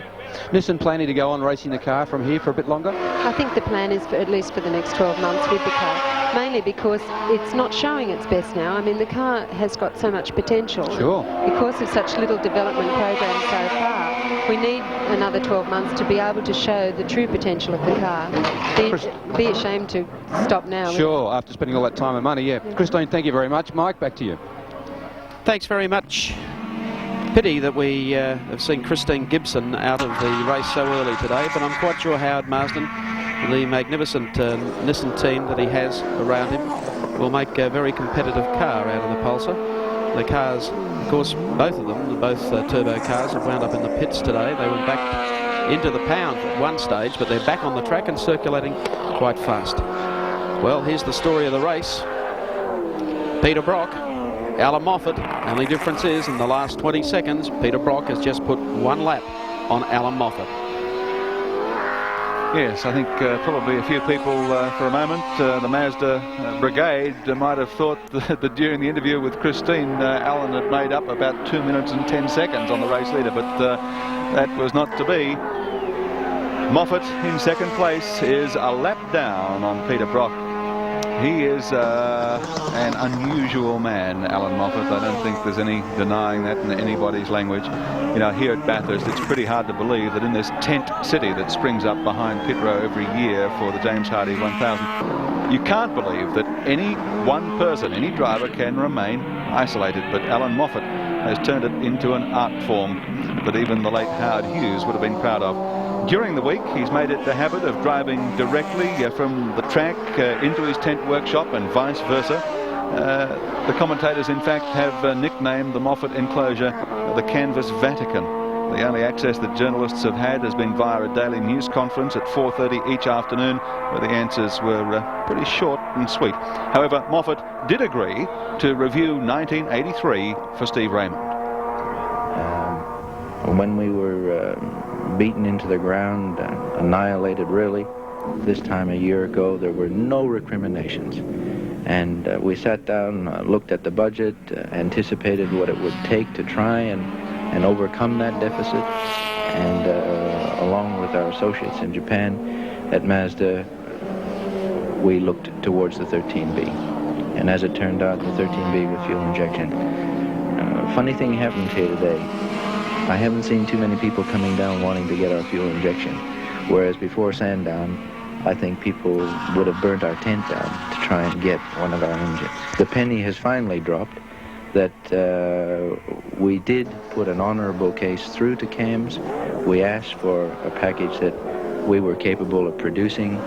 We warned them that giving Peter Brock a ball bearing is like giving a master chef some new ingredient, which you don't have to give that fellow too much. He'll turn it into a great lap time. You can win the touring car championship, but the one that means most to you looks as though it will be elusive while ever you remain in Mazda product. Well, that's a possibility, Steve, and one has to say there are horses for courses, and if you want to run the Melbourne Cup, you've got to run the weight that the handicappers give you, and basically that's the boat we're in. It'll be interesting to see after this race how long or how deep the knives come out or how much we are cut back. People were talking about, maybe a good formula for 1984 would be to put us on 2 wheels, and that would sort of even things up a little bit. But Bathurst is a unique circuit. Fortunately for us, the Geelong 500 is on the horizon. Looks like being a goer for Easter next year, and that may sort of equalize a little bit of the prominence that Bathurst has as the sole major long-distance race in Australia. And we may just have to accept the fact that as long as we are running the little RX-7 with such a small engine, that we may not be capable of getting victory here. But you will remain RX-7 for 84? That one will have to be the discussion of many hours in the boardroom between now and Christmas. Alan Moffat there outlining the plans of this James Hardie and the future. Still in second place, but he is a lap down on the race leader, Peter Brock. Might be timely to call up our wins scoreboard to take a look at the positions, leading positions in today's race. And there, the Wins Automotive Products printout shows John Harvey and Peter Brock and Larry Perkins out in front. Moffat and Katayama in second place, Grice and Bond in third, McLeod and Bailey in fourth, Keogh and Leonard in fifth place. Harrington and Wigston in sixth, Grant and Selden in seventh, Jansen and Parsons, you can take that out, Alexander and Gillard, and French and Morris rounding off the 12. Car in the pit there is the 5-cylinder Audi, the only one of its kind in the race, and in trouble in the pits at the present time. It is running in fourth place in the 3-litre class, 25th outright. That's car number 63, Chris Heyer and Don Bretland in the Audi 5+5, and as I said, fourth in the 3-litre class, that class still being led by car number 55, Barry Seaton in the Capri. So the Audi's done a pretty good job of hanging in there, fourth in the class and 25th outright. We'll take a break and then return live to Mount Panorama for the James Hardie 1000.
As we return to Mount Panorama, let me bring you some sad news from the Dick Johnson pits. It seems that the great effort by the Queensland team to get back in this race and stay in it has come to nothing. What's happened, Dick? It's just that the gearbox oil pump has thrown the towel in, and it means the oil in the gearbox doesn't get cooled, and it just overheats and fries the oil in the gearbox. So it's the end of a big effort? Only for the reason because we run out of gearboxes, nothing else. You've got some of your team with one notable interloper standing here. You must feel very proud of them. I really do feel proud of them, Evan. They've done a tremendous job. They've worked all night, and again today. They've worked all day today. So, and it's not only that, but the months preceding, the amount of work they put in is tremendous. Okay, Dick. We'll let you go and have a bit of a rest. The fellows look as though they can go to sleep. Back to you, Mike Raymond. Thank you, Evan. Thank you to Dick Johnson and to Captain Marvel. We pick up on Conrod Straight, and Alan Moffat, just coming down into the Forest Elbow that time, was able to get around Peter Brock and unlap himself. So we have a real race going here. Keeping in mind that we're 115 laps into the race, and Moffat is now starting to really hound the RX-7. Brock had one lap on him. Moffat's been able to pull back, has passed him, and here is Brock tailing Moffat, coming down to, of course, Murray's Corner.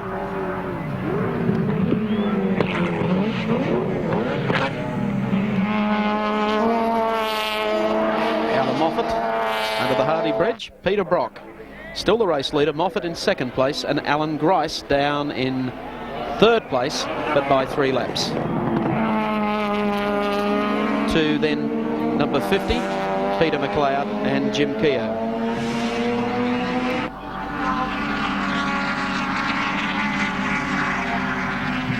The 4th position car, the Slick 50 Mazda, is in the pits. A driver change. Graham Bailey is coming out and Peter McLeod is going into that car. Moffat and Brock right on his tail. Moffat, in effect, of course, is about 2 minutes 19 seconds in arrears.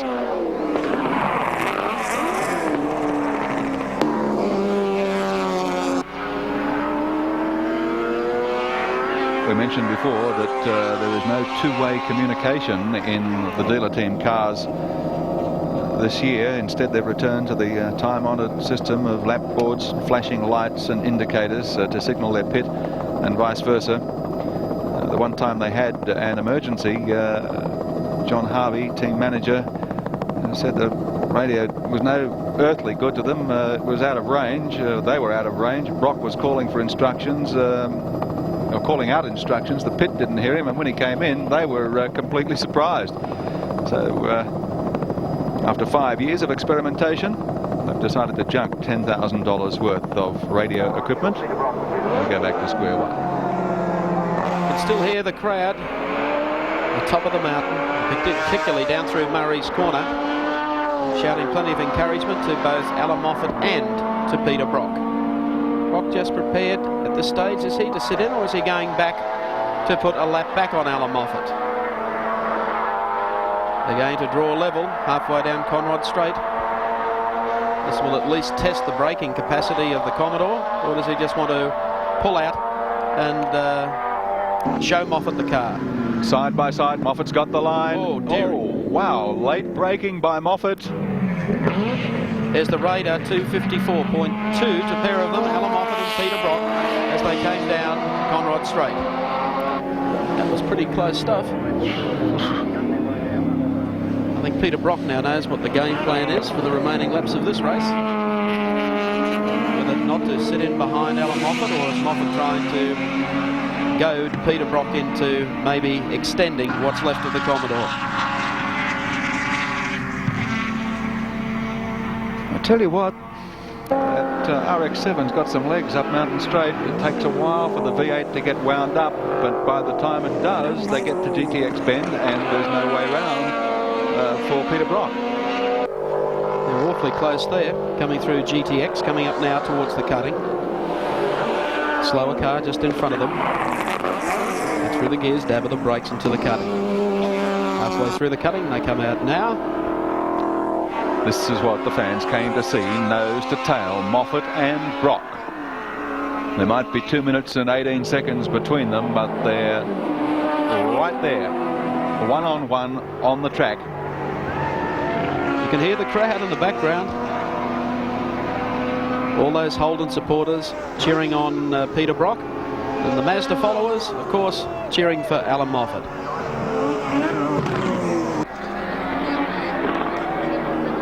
Two of Australia's greatest touring car racers, Moffat and Brock. And they have quite a string of victories here at Mount Panorama, 10 between them. once again we'll see whether or not Peter Brock will pull an overtaking manoeuvre down Conrod Straight. And wide coming out of the corner that time. All those people you see sitting up there in banks at the top of Conrod and over Skyline watching this race, well, that's where Peter Brock first saw the great race. He came here in '66 and had a burning ambition to get the other side of the fence, and has done it so successfully. 6-time winner and the defending champion at Mount Panorama. Down Conrod, and Moffat manages to gain a slight break on Moffat this time. Manages to gain a slight break on Peter Brock this time. Draws out just a little. Along pit row under the Hardie Bridge. Moffat actually is in second place in the race. The man behind him is leading. But the duel is just as desperate. It's quite obvious that Moffat does not like having a Brock putting a lap on him, and is trying to see whether he can outdistance him, or whether or not Peter Brock, after having had one shot there, and Conrod Straight, is prepared now to sit in for a while. Ooh, who can push whom the hardest, though? That's what's going to resolve matters here. I think just how disappointing this all must be for Johnny Harvey to be watching this as a spectator, having run for only 21 laps in the field. The car he started the race in is now being led by the team boss, Peter Brock. But that's the whole purpose of a team, to come up a winner. If they had to use 2 drivers, 3, at one stage we thought they were going to use more than that in this year's race.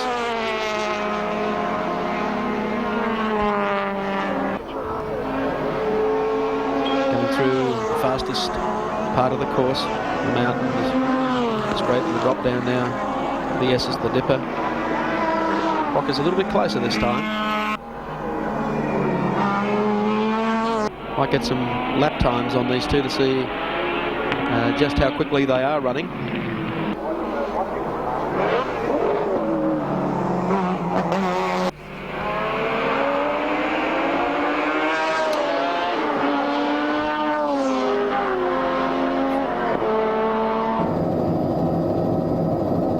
We've got 2 choppers up today, the 7 chopper, and alongside, as you can see, the Prudential chopper, which has been linking the pictures out of our race cam and race view cars today for as long as they survived. A great job, because these guys are flying through most of the day, and to track these cars around Mount Panorama at these sort of speeds. Here's the pass and the repass again. It's got on twice in 4 laps.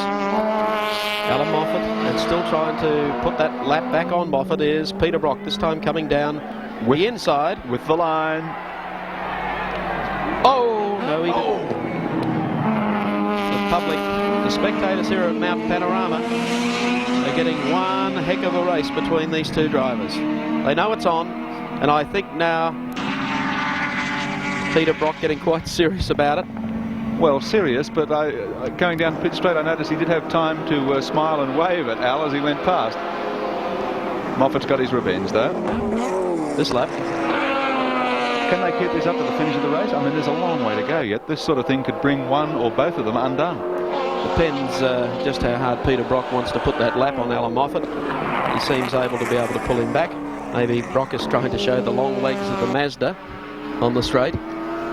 But we'll check the times out they're doing in the next lap. We might also check a few positions out. The only 2 cars on the lead lap are 25 and 43, Brock and Moffat. Then it's 2 laps down to Alan Grice in the STP Commodore number 6. He's in 3rd place. Another lap then to car 50, the McLeod Mazda, holding down 4th spot. 5th place on the track at the present time, the Toshiba Commodore number 12 with Jim Keogh at the wheel. And then it's 4 laps or more to the next string of cars. Number 14, Harrington, the STP 2nd Commodore. Car number 27, and that's the Alf Grant David Selden Falcon, the only Falcon that figures in proceedings at the present time. They're in 7th place. 8th place held by car number 35, and that's the Phil Alexander Ron Gillard Mazda RX-7. And number 4, Rusty French, is still out there circulating in the John Sands Commodore despite the brake problems, and of course Bobby Morris being taken ill with the heat and the fumes. Car number 53 gets on the leaderboard. Fred Geisler and Ralph Redburn in a Commodore. They've broken into the top 10 situation.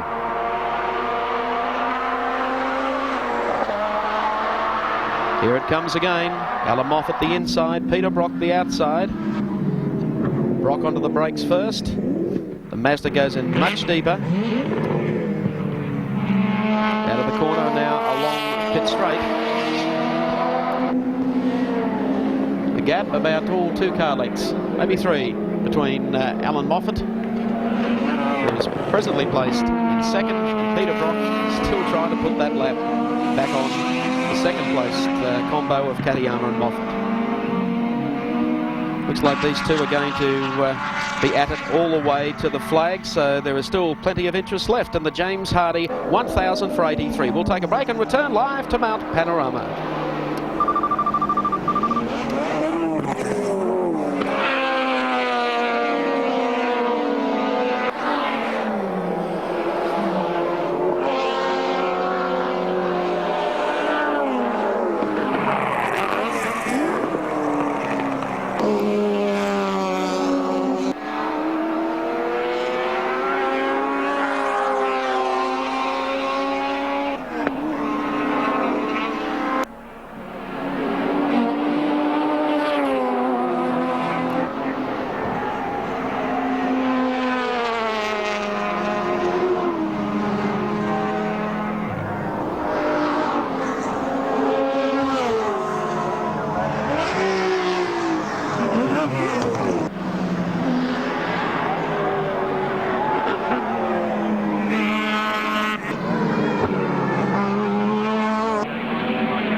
Welcome back to Mount Panorama at Bathurst. The scrap that we left going into our last break still continues. Alan Moffat still holding that 2 or 3 car edge over Peter Brock, but keeping in mind he is in second place on the track. Peter Brock is still the race leader.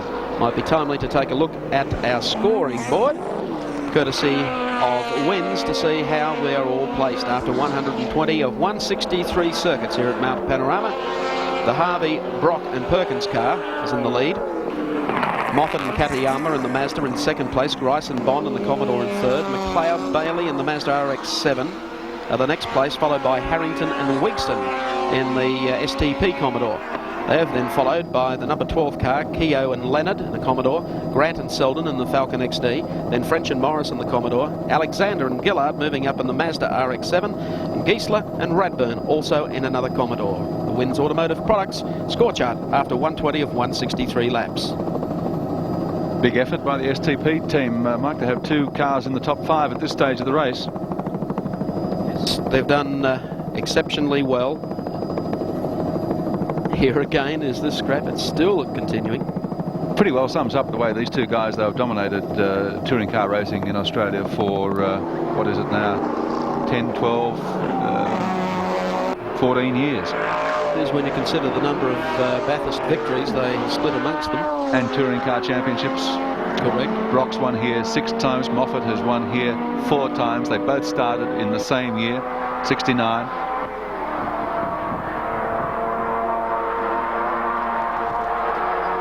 Mazda showing plenty of sprint along Conrod Straight. pulling out to pass the slower car. 21 of laps, and if Alan Moffat is preparing for a sprint to the flag by opening that gap up, he will have to do one complete circuit and pass Brock again for the lead. Now, whether or not that is possible, only time will tell. Let's have a look at the Ortex Raider. Alan Moffat's time down Conrod Straight last time, 255.8 kilometres per hour, exactly the same time to Peter Brock. So the two drivers only marginally faster that time down. Splitting them now is one of the Nissan Turbos. Alan Moffat goes past, heading through GTX and up towards the BP car. Coming up on Manson's Commodore and the Nissan Turbo, and Peter Brock back behind those two. We've run into a deal of traffic at this stage of the race. The 5+5 Audi also sandwiched in that bunch.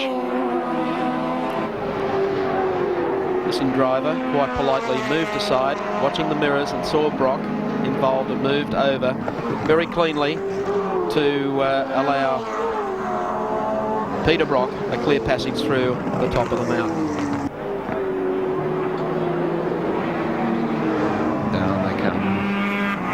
23 and 25. The pressure is on. Moffat's lap times are coming down. Now, is it because he's trying to shake off Brock, or is it because Brock is just pushing him that little bit harder? 2:20.8 the last lap round for Alan Moffat, having shaved about 3 or 4 tenths of a second off his lap times over the last 3 laps.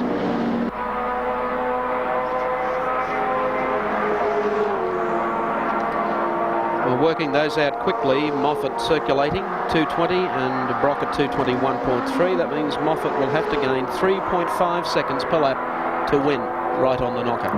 Don't see him doing that. Well, there's a lot of people would say that perhaps it is feasible. We'll find out though, because we're about to take a break and return live to Mount Panorama at Bathurst for the James Hardie 1000.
The 3-litre class leader is in the pits, car 55, Capri, father and son, Seaton and Seaton. Son is out, father is in. Barry Seaton takes over as the class leader in 55. To go back out, he's got 2 laps on the rest of the field in that class. still they swap places here in this great dice between Brock and Moffat. Again, Brock trying to put a lap up on Moffat. I think he's only half serious about it. He just wants to keep the pressure on. That's right. He doesn't want Moffat to run away from him, and he has shown quite easily that Moffat at some occasions has had up to about a 4-car length lead, which he's been able to pull straight back again. So he's probably enjoying the tail view of the RX-7, knowing full well that Alan is really appreciating the fact that he is following him in second on the road. Car number 41 is 11th outright, made it up to. That's the Barry Jones Millen car, the Goodrich radial car. So they've done very well up to 11th outright. Should please their sponsors. Barry Jones, a very strong Mazda competitor and a regular at Sydney's Amaroo Park.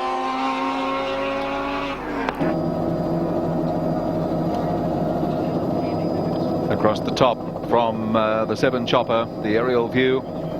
Moffat manages to sneak away a car length or two on this section of the track. The lightweight and the horsepower that he develops, the great cornering ability of the RX-7 helps him to get through there very, very quickly. RX-7s, well, there are still a few of them in the race. I just saw Terry Shield go through, so he's still circulating. Also, Phil Alexander in an RX-7. But of course, the leading light as far as the supporters of the Mazdas are concerned is this man, Alan Moffat. Evan Green is our man in the pits, bringing us up to date with all the information. Evan, how do you see this very interesting struggle going on between Peter Brock and Alan Moffat? Well, it seems to me that Peter Brock there is in the box seat. I thought for a while, until he got held up by that Red Falcon going through the S's, that he was actually toying with Alan. He seemed to be driving very easily and almost trying to provoke him.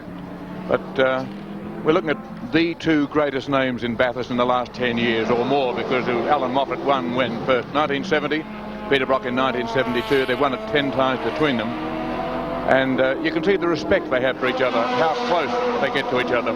They're great rivals. They're not close friends. I think it'd be fair enough to say they have some respect for them, but at the moment it would seem that Brock is in the box. He's got almost a lap. He's just behind Alan Moffat. Alan can't pull away from him. Brock seems to be able to close at will. It is interesting, both cars have to make another stop. Certainly Moffat couldn't go without refueling, because he would then have to cover 70 laps, and he can't do that. Peter Brock is due to come in about 3 laps time. The team are ready for him. In fact, Larry Perkins has put the helmet on, but I think it's very likely that Peter will stay out. They want him to stay out. It depends how he himself feels, but judging by the way he's driving at the moment, I'd say he's having a ball and wouldn't want to give it up, although when he comes in for his pit stop, he'll have to give almost 2/3 of a lap to Alan Moffat, and that'll be the end of what has been the scrap of the race. Tell me this though, Evan, it only needs one foul up in the pits, and that could be Bathurst 83. Oh, indeed. A foul up in the pits. The car's just a touch, a car to get in their way. We've seen plenty of that today. In fact, the Commodore's bearing the scars on the right-hand headlight. Another car getting in its way. There's still plenty of things that could go wrong. And for 2 fellas to be driving like this, as I say, indicates the enormous respect they have for each other. Rocky wouldn't do it with another driver at this stage of the race, or very few of them, but look how close he goes at times.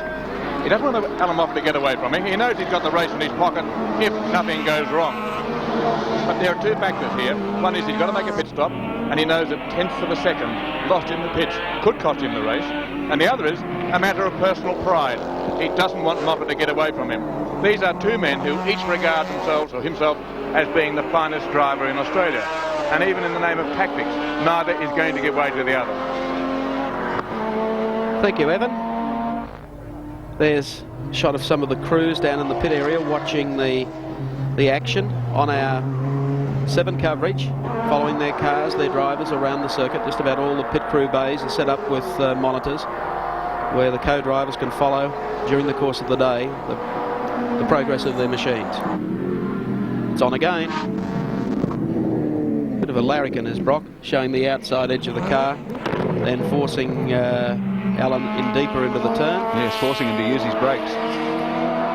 Of the big list of RX-7s that started in the race, only 6 survive. KB, little disconsolate.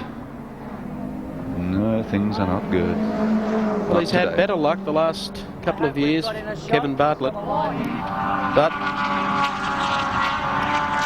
I wouldn't believe that Kevin Bartlett's racing days in touring cars are over. He appreciated the run with Dick Johnson this year. Dick was delighted with the time set by Kevin in practice. And they were looking forward to a trouble-free day. That's until they met disaster in Hardie's Heroes yesterday in the qualifying sprints. Only 6 RX-7 surviving. Mazda, Moffat, of course, the leading Mazda contender, but Peter McLeod is still there in the Slick 50 entry and in contention because he holds down 4th place. Phil Alexander in car number 35 is also not in contention, but doing extremely well in the top 10. He's in 9th spot, although 4 laps down on the race leader, Peter Brock. Terry Shield is still circulating, as is car number 51, Tony Mulvihill and John Murden in their RX-7. And also the TAA car number 32, the one that blew the start, is still out there going round with Johnny Walker and Gene Cook. Once more across the top. Johnny Harvey and his wife Beverly following the progress of Peter Brock. Well, what else has John Harvey got to do to win the James Hardie 1000? At least he can say he's been a part or as a co-winner of the race. If Brock is coming in for a stop, is he going to stay in the car? I don't know. I would think that Brock will remain in the car. Back into the pit area. Evan Green should be in the pits as we see Larry Perkins in his helmet, obviously ready to go racing. Well, he's certainly got the helmet on, but they don't think that Larry will take over. The team plan is for Peter to stay in the car, but it's going to be up to Peter Brock when he comes in. Larry is ready to go if need be, but the feeling of the team is that Peter Brock should stay out there. He knows what the car's like. He hasn't got too far to go now, and the race has reached such a crucial stage. I think it would be much better if Peter Brock were to stay in the car, but it's going to be his decision, and it'll be decided about 1/10 of a second when they come into the pits. He's still maintaining that fairly constant gap between himself and Alan Moffat, just far enough away to make sure there's no interruption to the cooling air supply to the radiator. He can look at the progress of Moffat, keep him within sight, but bear in mind that Brock is almost ready to come into the pits. Maybe this lap, maybe the next. It can't be too much further away. They did say he'd be in around this time, so this could be the last lap before Brock comes into the pits. Okay, Evan, as that dice continues, we'll leave you there, and Mike Raymond will update the great race.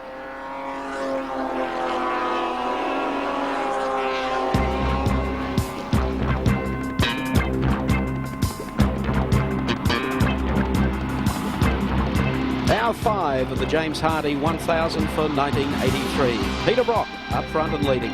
Car number 25, the second of the dealer team Commodores, taken over by Brock from John Harvey after Brock's own car went out with motor problems. Another driver forcing his way back up through the field, Peter McLeod and Graham Bailey. Little adventurous there in the Slick 50 Mazda RX-7. Still very fast, carrying the legacy of a touch early in the race. Into the pits came young Tasmanian David Parsons.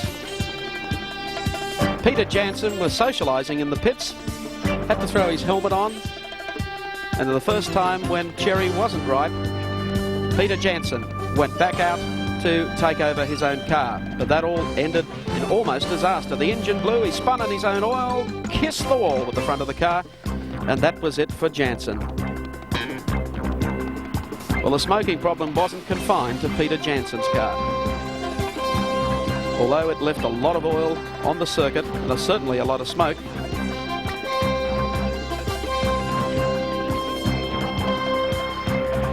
looking quite sore and sorry about it, David Parsons, only to see the second car, the Camaro, in trouble, and Peter Jansen, who was able to laugh it all off. Then the great scrap that we're still enjoying. Peter Brock in front, Alan Moffat in second place, but they're not running necessarily in that order coming through the corner.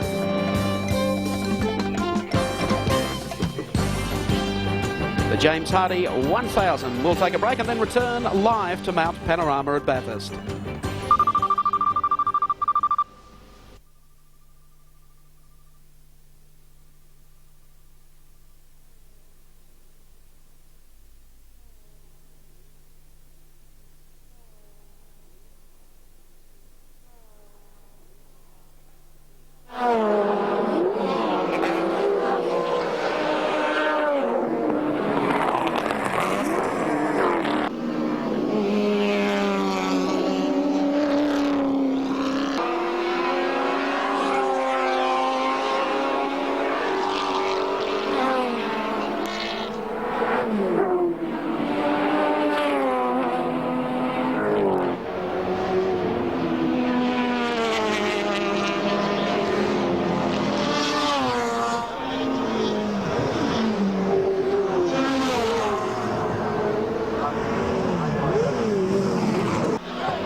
Welcome back to the James Hardie 1000 live from Mount Panorama at Bathurst. Well, we've been following this dice between Peter Brock and Alan Moffat for the past 5 or 10 laps, keeping an eye on how the sprint is going down Conrod Straight. Moffat will move to the inside, Brock challenges, and then they reverse positions at the end of the straight. Peter Brock putting another lap on the 4th place getter, the Slick 50 Mazda. Well, that should excite Graham Bailey. He wouldn't want another lap put on him. That's not the place to park at Mount Panorama. Manson in trouble, heading up to the cutting. Unfortunately, they have a good view, a clear view of Manson coming up to that point. Moffat through the cutting. Brock, and then back behind them, Peter McLeod. But how close are these two drivers? I know we've talked through the last few laps with them, but they are providing the spectators here. They certainly have the people on the top of the mountain and along pit straight cheering themselves hoarse every time they come past. They won't have much voice left if this keeps up. Still waiting to see what is Brock going to do. Pit stop must be taken very shortly. Larry Perkins is ready, if required, to get into the car. But remember, no radio communication, so they haven't been able to ask Brock what his intention is. And I mean, it's a bit hard to signal all that with lap boards and flashing lights. So Larry is ready, if necessary. They come down Conrod Straight. Once again, that two-car formation, Alan Moffat and Peter Brock. Let's go to the pit area now to Evan Green. Well, we're honoured to have as our official guest at Mount Panorama today the Prime Minister of Australia, Mr. Bob Hawke. And Bob, you've arrived here at a very interesting stage of the race. Yes, it's fascinating, isn't it? Well, it looks as though Peter Brock is about to go in for a pit stop. Yeah. But he and Alan Moffat have been staging this dice for a while. Just to recapitulate, Brocky at the back is 1 lap ahead of Alan Moffat, but they're such deadly rivals that neither man will give to the other. And there's something symbolic about this. You have an imported car on the track just a little bit ahead of an Australian one. Yeah. Well, certainly got the attention of the crowd here riveted. But I think we've got Peter Brock in the pits. Is he? Alan Moffat is, yes, Brock is in the pit, so let's just watch this action. Sure. It's very important to see whether he's going to change over or whether Larry Perkins will change over. I think Brock is going to stay. They're changing wheels and tyres. They're giving a drink to Peter because it is so hot out there that they are dehydrating. Yeah, sure. A driver in a race like this will lose as much as 10 pounds or more than 3 kilograms. Is that right? of weight. It's a grueling effort. What's the temperature here today? It's about 30 degrees. 30, much more inside the car. Yeah, sure. So Peter Brock is staying in the car. They're refueling, adding the churns of fuel, putting new tyres on because they can do that very quickly without a loss of time. Brock is staying in the car. What's this, about a minute to change, is it? Yes, well, we have the stopwatch going there. Yeah, of course, sorry, yeah. So 36 seconds. Stop. And there he goes. That's Peter efficiency Brock. for you. That's a quick stop, yes. To me, the race represents much that is good about Australia. It's a mixture of high technology, of manufacture, of enthusiasm, of sportsmanship, and of sheer industrial guts. People get there. We've got cases like Dick Johnson and his crew who worked all night to build a new car to be here. And he was so lucky, wasn't he, really, to get out of it the way he did? Yes, it was a dreadful crash. Let me treat you a bit like a tourist who's just arrived in the country. You know the classic question, what do you think of Australia? You've just arrived at Mount Panorama. What do you think of the James Hardie 1000? It's the first time I've been, Evan, and you put your finger on it. It's got everything. It's got sheer sporting ability. It's got the technology. It's got the team effort. Marvellous, makes you proud. Well, to me, it represents so much that is correct about modern Australia. We're a sporting nation. It's a sporting event. We are very technologically minded, as the Australia 2 Conquest showed. Absolutely.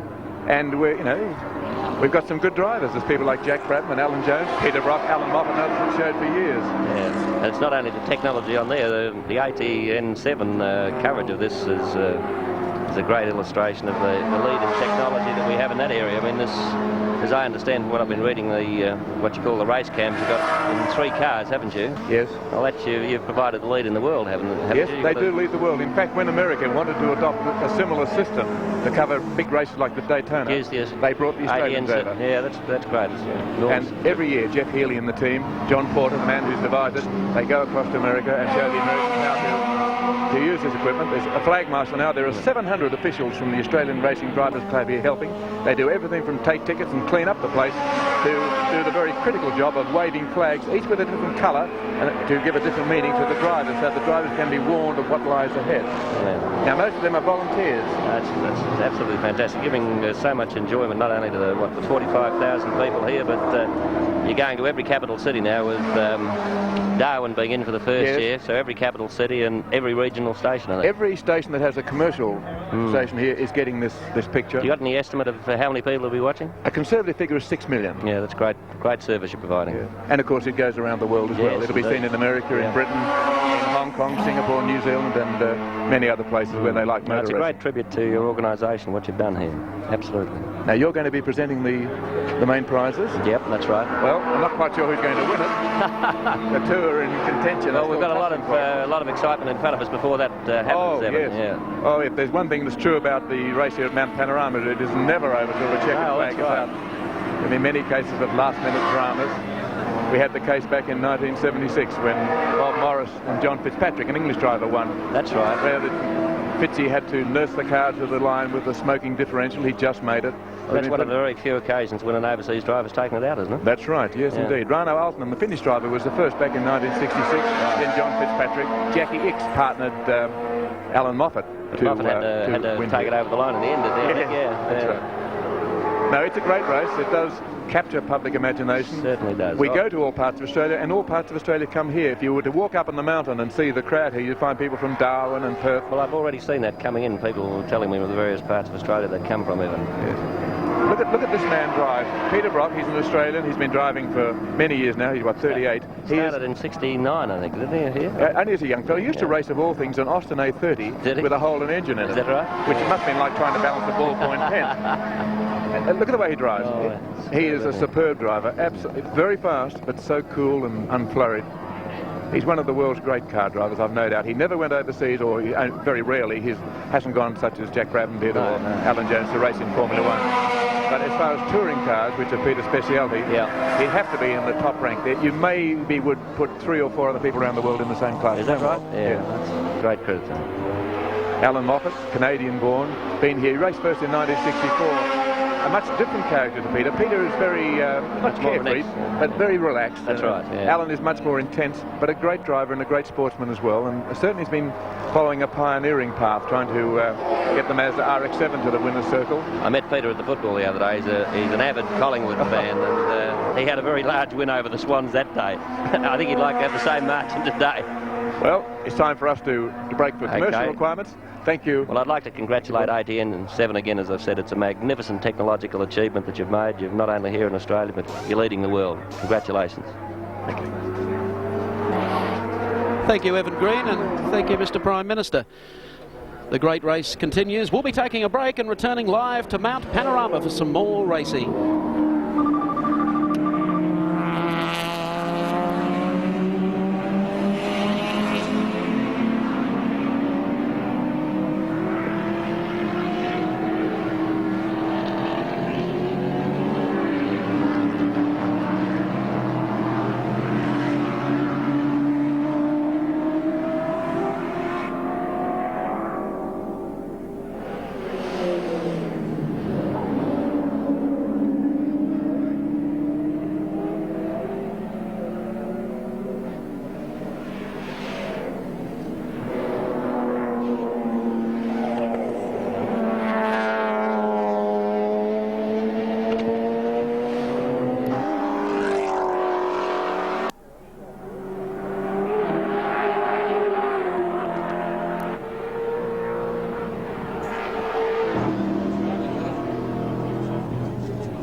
Welcome back to Mount Panorama at Bathurst, and obviously our Prime Minister chatting over the events of the past 2 days. Not talking Queensland politics, you don't think? No. Dick's one of our great Australian sporting heroes, and I think the PM being so closely associated with sport would be offering a few words of consolation. Either that or the $100,000 grants have been passed out. Dick Johnson, a big smile for Prime Minister Bob Hawke, and I tell you what, Johnson hasn't had a lot to smile about this weekend. It's great the way he keeps his spirits up. Here's a car that continues to circulate and is getting up there on the outright board, although a few laps down on race leader Peter Brock, and this is car number 41. Barry Jones and Rod Millen with radial ply tyres in the Goodrich RX-7 entry. That truck, I think that's got to pick up the Manson entry. We saw stalled there on the side of the track before in 11th position outright. This is a marvellous performance, particularly when you consider, as we told you earlier, they blew an engine yesterday and had to run one in overnight to get to the race this morning. They ran it in between Orange and Bathurst, didn't they? That's correct, with a police escort. They're running on radial tyres. The Goodrich entry, Barry Jones and Rod Millen. Rod doing most of his racing these days in the United States. And, of course, another New Zealander who's done well in the United States. Might be timely now to take a look, courtesy of Wynn's products, of our Wynn scoreboard. Positions 1 to 5. Brock is the leader in 25, the dealer team Commodore, followed by Alan Moffat, Mazda RX-7, but Moffat is 1 minute 27 in arrears. Third place and 2 laps down is car number 6, the STP Commodore, driven by Alan Grice. Then we've got the McLeod Bailey Slick 50 Mazda RX-7 holding down 4th place, 3 laps off the pace, and car number 14 in 5th place, the second STP Commodore, driven by Harrington and Wigston. 6 to 10 Keo, car 12, the Toshiba Commodore, then Grant and Selden, I think it might be the only surviving Falcon on the track at the present time, number 27, Rusty French in car number 4, the John Sands Commodore, Alexander and Gillard, car 35, the Mazda RX-7, and Harrison Cook in car 9, the Commodore, holding down 10th position. And our thanks to Wynn's Automotive Products for their support of the Wynn scoreboard here at Mount Panorama, and of course to Texas Instruments, who play such an integral part of our 26 camera coverage of the 1983 James Hardie 1000. And we mentioned, of course, that car number 41 is in 11th place outright. I should also point out that car 55, Barry and Glenn Seaton in car 55, the yellow Capri, not only are they the class leaders in the 3-litre class 2 laps down, but they are in 15th position outright. 6 is in the pits, Alan Grice, and there is going to be a driver change. Colin Bond is going to go back in the car. Not sure. No, yes he is. Grice is out. It must be hard work out there for Grice to give up the drive at this stage of the race. Well, there's still 2 laps down in 3rd place, but still 1 lap up on Peter McLeod's entry, so they have to get out quickly to consolidate the 3rd place that they're holding in the race. They can't really afford to have a very long pit stop.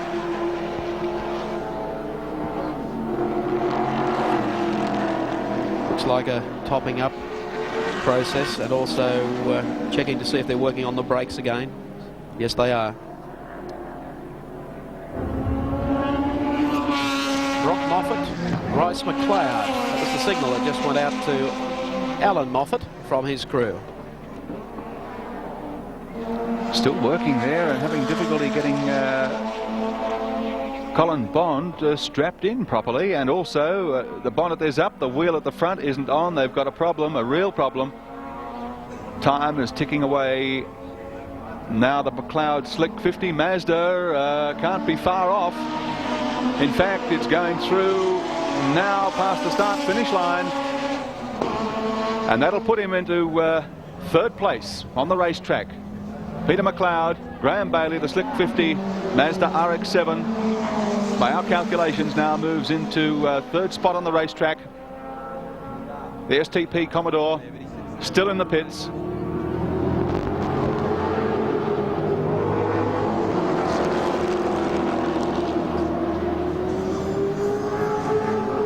Still working on Front nuts on the wheel, and I think Colin Bond is ready to resume.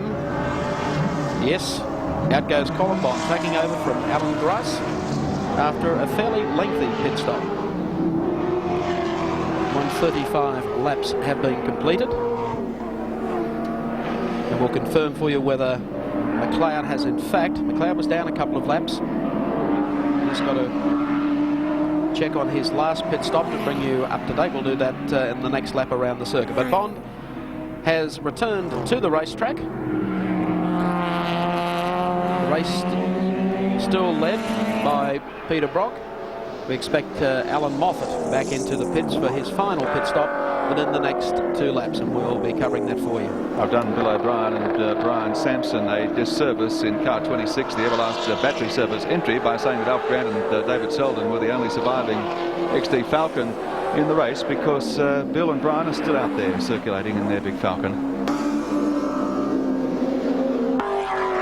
But not as well placed as Grant and Selden, who are now up into 7th spot, although a number of laps down, of course. Warren Cullen moving up on Alan Grice, a section of the big crowd here at Mount Panorama. Obviously a lot of Holden supporters up on the top part of the mountain.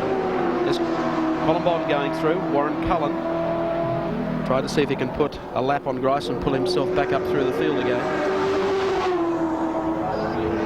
They're both plus a slower car there. Down through the S's to the dipper.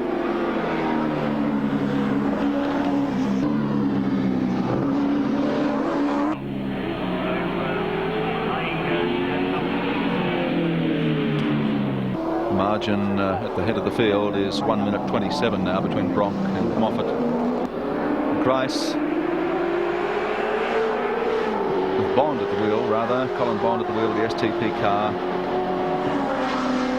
Still waiting clarification. McLeod definitely went through in the Slick 50 RX-7, but that didn't haul him, didn't overhaul Grice.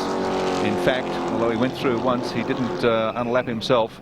Scotty Taylor. And they're on the same lap now, but the STP Commodore is still, in fact, in 3rd place. Taylor Kennedy Commodore being push-started out of the pit area. Been in and out several times. That didn't work. Going to pull the hood up and see if they can do something to get it running. A few anxious moments for the driver.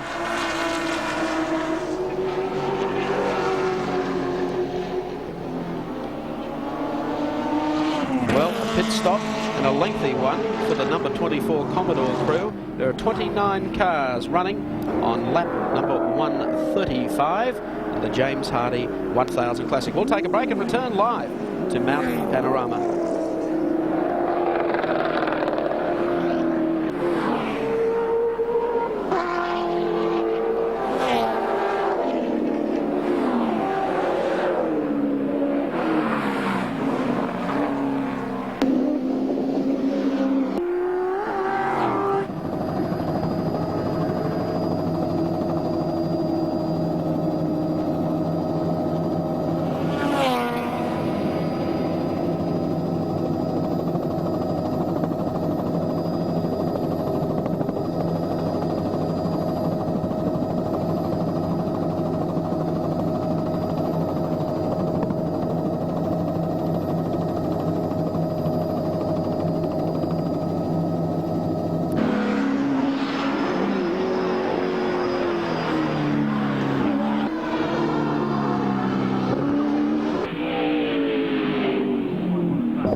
In the great race, Alan Moffat in car 43 is a minute 28.5 seconds behind Peter Brock in the lead car, the dealer team Commodore. He must make a pit stop soon. His pit crew are ready. They're standing there waiting.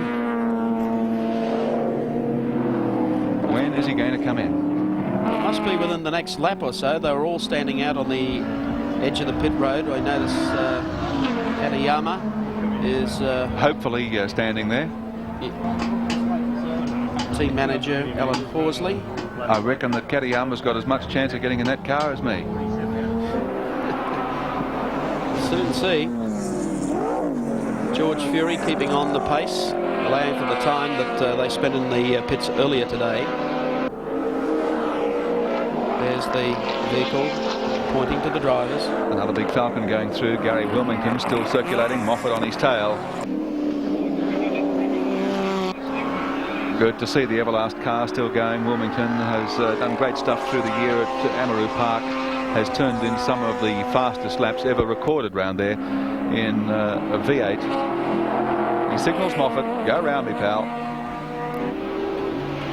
If you can. Oh, there wasn't much room there, I'll tell you. I don't know if the invitation was that supposed to be that close. But here's Alan Moffat in car number 43. George Fury was following fairly close behind, but has been caught up there in the manoeuvre past Wilmington. Now comes into view. Moffat coming down towards the S's. Through there, rather now to Forest Elbow. Comes out onto Conrod Straight. He leads the 6 Mazdas surviving in the race out of 16 that started. Graham Bailey is still there in car number 50. Barry Jones is still there in 41. Tony Mulverhill and John Murden are still there in 51. Car 43 is also a survivor. Obviously, that's Alan Moffat, the leader of the brigade. Car 37, Terry Shield in the Eurocars entry, still going strong, although a fair way down. And car number 35 doing extremely well into the top 10 on the leaders board, Phil Alexander and Ron Gillard. Another lap. The crew stand out and the lights are on. Yeah, it's the signal. So they're obviously working through the signals rather than the communication. Again, another team. All that not really required unless it's used as a safety measure to reinforce the fact that he would be in within a lap.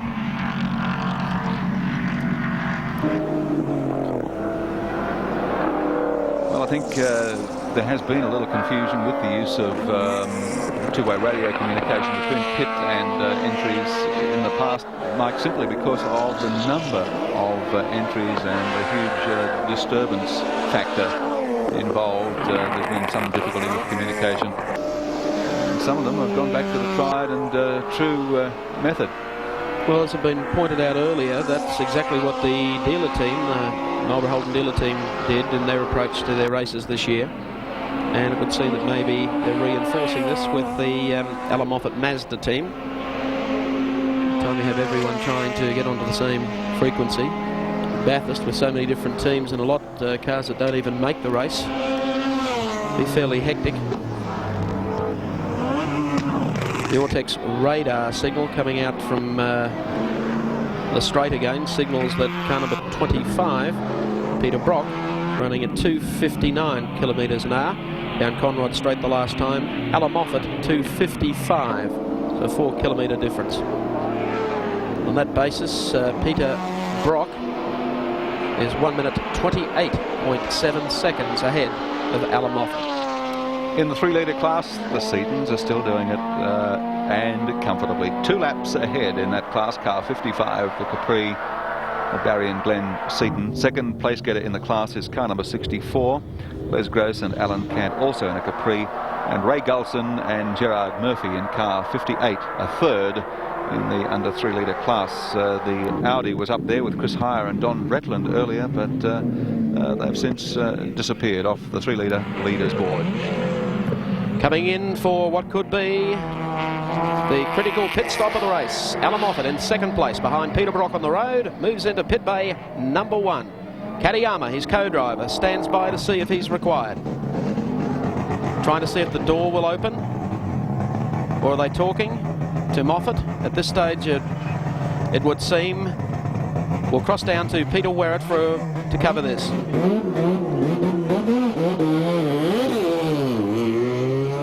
What that quit stop was about, heaven only knows, but it was too fast to be anything other than half a litre or so of fuel, and Moffat did play around with the seat belts and then did them all back up again and jumped back in the car and took off. So it was a very fast stop and he needed to make it. He couldn't afford to lose any time on that stop at all. Thank you, Peter Werrett. Moffat back out in about 15 seconds, although he'd have lost a little more than that in the slowdown and the pickup. Getting back on the track, he was a minute 30 behind Peter Brock, so I think we can safely say it's about 2 minutes now. Jim Keogh in the pits again in the number 12 Toshiba Commodore entry. That'll cost him a place. He was in 6th spot behind the Harrington STP Commodore.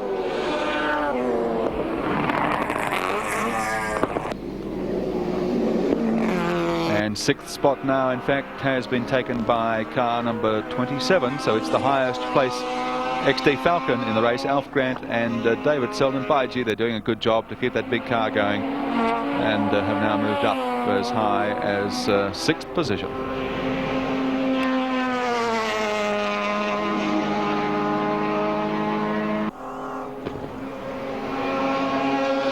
I ought to mention too that car, the David Selden car, is the former Dick Johnson car, the old True Blue Falcon that they're running. Car number 27, the Alf Grant and David Selden car, is the ex-Dick Johnson True Blue, so it's still going strong.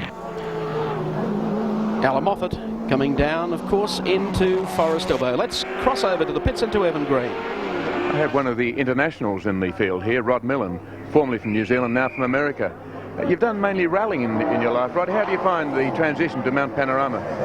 Fabulous track. I thoroughly enjoy it. It's a very demanding track. We've had a great time all week. You've always enjoyed going quickly over mountains. I recall rallying against you in New Zealand. I don't think I've ever seen anyone who was so fast over those icy-coloured tracks on the South Island. Maybe you could do with a bit of ice here today. Well, on this race we're running on Goodrich street tyres, so it's a little bit like driving on ice all the time. I'm not putting down the tyre, it's just that this is a tyre that you can buy off the shelf, and it certainly keeps your wits up all the time. Did you and Barry Jones severely handicap yourself by agreeing to be the only car in the race running ordinary street radials? We handicapped ourselves a little bit. We knew we'd be a little slower, but being a long race, a hard race, that we figured we'll have a reasonable showing at the end. How busy is your program in America? Well, our program consists of about 13 events running from mid-February to end of December, with about 70,000 miles of travelling across the country. It keeps us very busy. You drive an RX-3, but you developed your own four-wheel drive version of it. That's the RX-7, yes. Yeah. Using exactly the same engine as we were using here and the Moffat team is using. It's an exceptionally interesting car to drive. It handles quite a lot different to the cars here, but it still hangs the tail out a bit. Well, by the sparkle in your eyes, I say that Rod Millen was enjoying himself at Bathurst. Fabulous time. Good. Back to you, Mike. Thank you very much, Evan Green. Looking up on the cars coming down. That was the car that we're referring to, the 41 car, being driven today by Barry Jones and Rod Millen. Evan was just speaking to a few moments ago. In 10th spot now. At the front of the race, Peter Brock, 2 minutes and 2 seconds lead over Alan Moffat with 141 laps completed. There's the scene, the spaces, the long spaces of Conrod Straight. Well, the real race still continues. Anything can happen right down to the checkered flag. We'll take a break and return live to Mount Panorama for the James Hardie 1000.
Welcome back to the James Hardie 1000, live from Mount Panorama at Bathurst on the 7 Network. Coming into the pits and trailing smoke on the approach was Warren Cullen.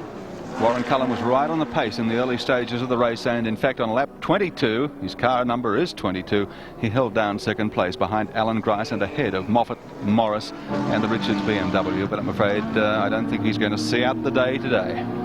Doesn't look that way. They've had a topsy-turvy day. Car 38. That, of course, is the Stack Jennings entry. Bernie Stack from Adelaide. And, of course, motoring rider Jennings also from South Australia. So he'll have a lot to write about after this one's over. This is the one that's largely sponsored by the town of Gawler in South Australia. The people of the town themselves have put a lot of money into this car. Bernie Stack, born in London, started motor racing in Formula V's, having the time of his life, as is Bob Jennings. This is a bit more exciting, no disrespect, than riding for the Adelaide Advertiser. Prime Minister, Mr. Bob Hawke, has now joined us in our commentary position here in the Hodgson Tower, and you seem to be enjoying yourself. Oh, absolutely. It's the first time for me, and as I've been trying to say to people, it's not only the thrill of the sport, but again you see the magnificent achievement of Australians in the field of technology out here on the track and what's involved there, and also in your great coverage of ATN 7. I hadn't realised until I just read a little bit about it on the way here how you've led the world. You've taught the Americans with your technology. They've been using ours. I reckon that's marvellous. I think twice in a week. When you say first time at Bathurst or first time motor racing ever? First time motor racing ever, really. I mean, I've enjoyed watching on television. I've never really had time to go and physically be there. And I've said to a number of people the difference between seeing it on television and the atmosphere of being here, it's indescribable. I often have difficulty making sense out of the uproar and confusion in Parliament. Do you have that problem here? I don't think the speaker can do any good for you here. Pretty hard to restore. Yeah, I reckon. Anyway, who wants it restored? It's just beautiful the way it is. It's one of the great racetracks of the world, there's no doubt about it. Beautiful, and what's so marvellous is the way the country's come back now with the drought breaking in. It's flying in here. It is just beautiful, the side of the country. When you think 6 months ago it was just a dust bowl. Car 15 just going along the pit road there is George Fury in the Nissan Bluebird that carries one of our race cameras. It hasn't been a happy day, unfortunately, for the Nissan team. There's the aerial shot from our Channel 7 helicopter. That's car 38, Bernie Stack again, going across the top of the mountain. Yeah. And of course, it's only 5 years ago, you know, that we perfected this and had people gasping for breath and wondering, you know, saying that it could never be beaten. But I just think it's quite magnificent, really, that you've developed this technique, ATN 7, and the Americans have just said, well, look, we want to take it from you, and that just shows you what you can do. They keep inviting us over there and having a close look while we're there, but they still can't copy it. Well, you've got a sort of shroud around it like the keel, have you? I think that's a good idea. I think we'll keep it there too if we can. This is a great duel, although they're in separate parts of the track right now. But these two men have dominated this race, as you no doubt aware, Brock and Moffat, over the years. That's right. They've been almost as dominant as you've been in recent years. Well. He's still got over a lap on him, though, hasn't he? Car 25 is in front with Brock at the wheel, 2 minutes and 2 seconds, which is about 4/5 of a lap. 4/5 of a lap, yeah. They're doing about 2:20, 2:22, and they have. Yeah, 2:21 plus is about the average lap time at this stage of the race. They've both made their final pit stops. Yeah. And it'll be go for a break from here to the finish, and I guess Moffat hoping against hope that Brock might make a mistake. Right. But he doesn't make too many. He doesn't make many, does he? No. Mr. Prime Minister, we'll leave it there just for the moment. We must return to Evan Green for further information in the pits. We thank you very much for joining us. Thank you very much indeed. In the pits, Evan Green. Car 38 is in the pits. This is the community effort, the car that all of the town of Gawler in South Australia is behind. Bernie Stack just getting in the car and helping him now to adjust the seatbelts is rookie here at Bathurst, but long-time motoring on the Adelaide Advertiser, Bob Jennings. Bob just bending over, adjusting the seatbelts. You know, it's a remarkable thing to see a whole town get behind one of its sons, that's Bernie Stack, and give him the financial support and the moral support to go racing at Bathurst. That's what they've done.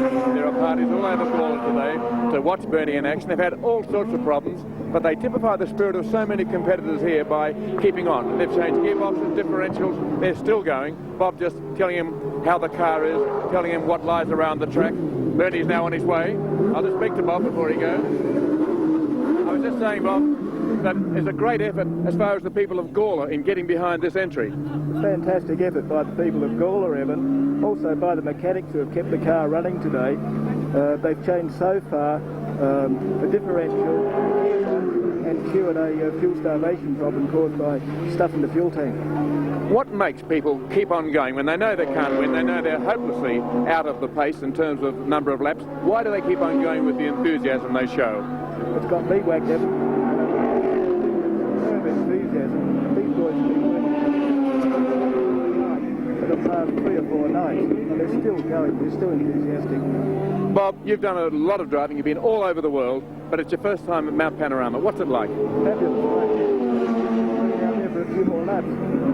Okay, we'll let you go and have a drink. You look pretty hot. Bob Jennings with Bernie Stack in car 38, the car that the people of Gawler brought to Bathurst, and they can be well and truly proud of the effort the fellas have put into it. Back to you, Mike.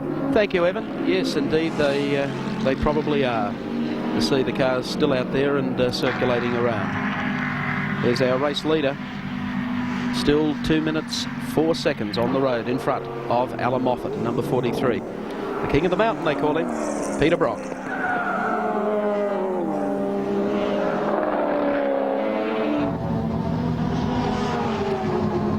Number 47, that's the Brian Callahan, Barry Graham car going into the pits, being hoisted up. Driver change affected. Barry Graham stepping out of the car and Brian Callahan stepping back in. First time at Bathurst for Barry Graham. The earlier model too, the XE Falcon. Yes, they've done a fair job. They had a problem at the start of the race, but they're back on the road again. Brian Callahan has been here for the past few years, a very strong Ford campaigner. And 23rd outright, we believe, for the 2 oval track races. By the way, the Motorola $500 a shot lap money is going very fast to Brock. Let's go down now to Barry Graham and to Evan Green. It looks hot, Barry. It must be different to the dirt. Yes, it is a bit. Just the car's running quite good, and I'm really enjoying it. Just a shame we lost a few laps this morning with a broken lower control arm, but we're hanging in there, and you know, I hope I can get a drive and come back next year, because it's one hell of a place. How does it compare with the Speedway? There's no comparison whatsoever. There's not really. It's a whole new ball game. I just had to learn all over again. The only thing that's in common is probably reflexes. It must be hard for a champion in one sport as you are to adjust to a circuit that's so different and so difficult. Well, it is. I'm a long way from learned it yet. Just watched Terry Shields' car being wheeled away, by the way. We've had a couple of withdrawals. Terry is out. Let me see. I've got the information. Gearbox is the problem. And the Warren Cullen Holden Commodore, which went so well, is also out. Differential problem. Bad luck for those 2 cars, but good luck as far as Barry Graham is concerned. And back to you, Mike. Thank you very much, Evan Green. Bad luck indeed for Terry Shield, the Eurocars Mazda, a strong supporter and a front runner at Amaroo Park. Let's take a look at the Wins scoreboard. We're presented by Wins Automotive Products. In the lead spot, the Harvey, Brock and Perkins Commodore. In second place, Moffat and Katayama in the Mazda RX-7. Bryson Bond in third in the Commodore. Then followed by McLeod and Bailey in the Mazda RX-7. Then comes the second of the STP cars, Harrington and Wigston in the Commodore. Back behind them, Jim Keogh and Leo Leonard in the Commodore, the Grant Selden Falcon XD, Alexander and Gillard in the Mazda RX-7, then French and Morris in a Commodore, and the Harrison Cook entry. Good to see them up, also in a Commodore. That's the Wins Automotive Products scoreboard. Of course, information coming from Texas Instruments. Going past Barry Seaton is our race leader, Peter Brock. They're 2 laps up in the class. Car 55, the Capri of the Seatons, as we've mentioned. In the 3-litre class, well clear of car 64, Les Gross and Alan Cant in a Capri, and third place in the 3-litre class is car 58, Gulson and Murphy in an Alfa Romeo.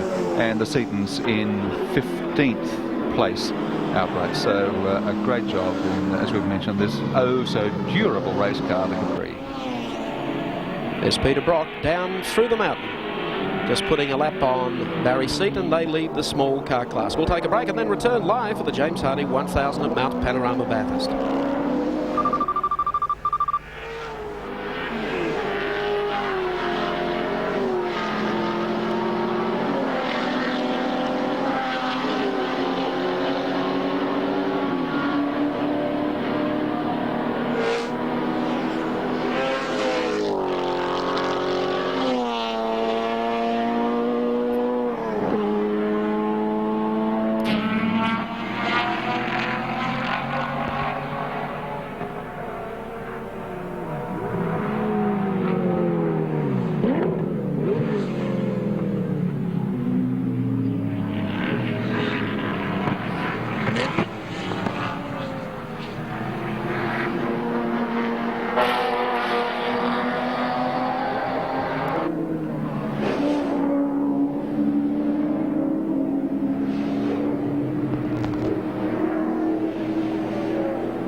Welcome back to Mount Panorama at Bathurst. We're following Barry Seaton.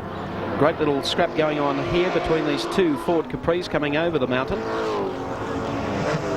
Barry and Glenn Seaton sharing the driving chores. Oh, is that trouble? Yes, no sooner had we said it, and Barry Seaton looks like he has lost an engine. They were the leaders in the class. They certainly were, and I think that's not going to prevail much longer. Engine certainly gone down towards Forest Elbow. And what a disappointment. Barry Seaton in the car, Glenn, his son, having handed over to him about 10 laps back, 10 or 12 laps ago. And they were 2 laps in the lead in the under 3 litre class and running in 14th or 15th position outright.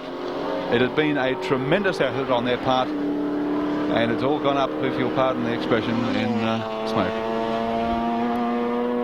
It's not often you have a father-son combination at Bathurst with the experience and the winning form of Barry Seaton and such promising form of a young lad like Glenn Seaton. It must be a great disappointment for him in the pits, probably watching this on the monitor. That puts car 64 in the lead in the under 3 litre class, and that's yet another Capri, Les Gross and Alan Cant. Second placing in the class is 58, Ray Gulson and Gerard Murphy in the Alfa Romeo, and third place in the under 3 litre class is car 63. Well, well, well, he's still going strong. Chris Hires, Audi 5 +5. Well, it would appear that... Gee, the speed of the other cars is unbelievable from that shot, isn't it? They just fly past there. Glenn Seaton probably with a couple of laps up, thinking first time to Bathurst, coming up with a class win, but following all the smoke... The pit crew don't know what has happened. I think they're standing by with fuel churns. Oh, no, that's Grice. Oh, a couple of quick churns of fuel for Grice. In fact, Grice is in the pits. Grice is coming in for some fuel. No, it's not. It's Harrington. It's Harrington in 5th position outright. As we continue to follow Seaton to the bottom of Conrad and pick up there on the 2nd place getter, Moffat. Pushing hard as he follows up on car 32, the TAA RX-7.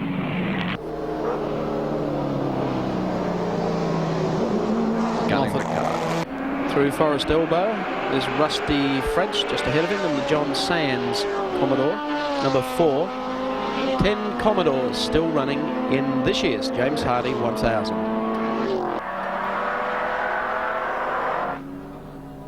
And here's the arrival back at the pit area for Barry Seaton. It's like team manager there, Peter Green.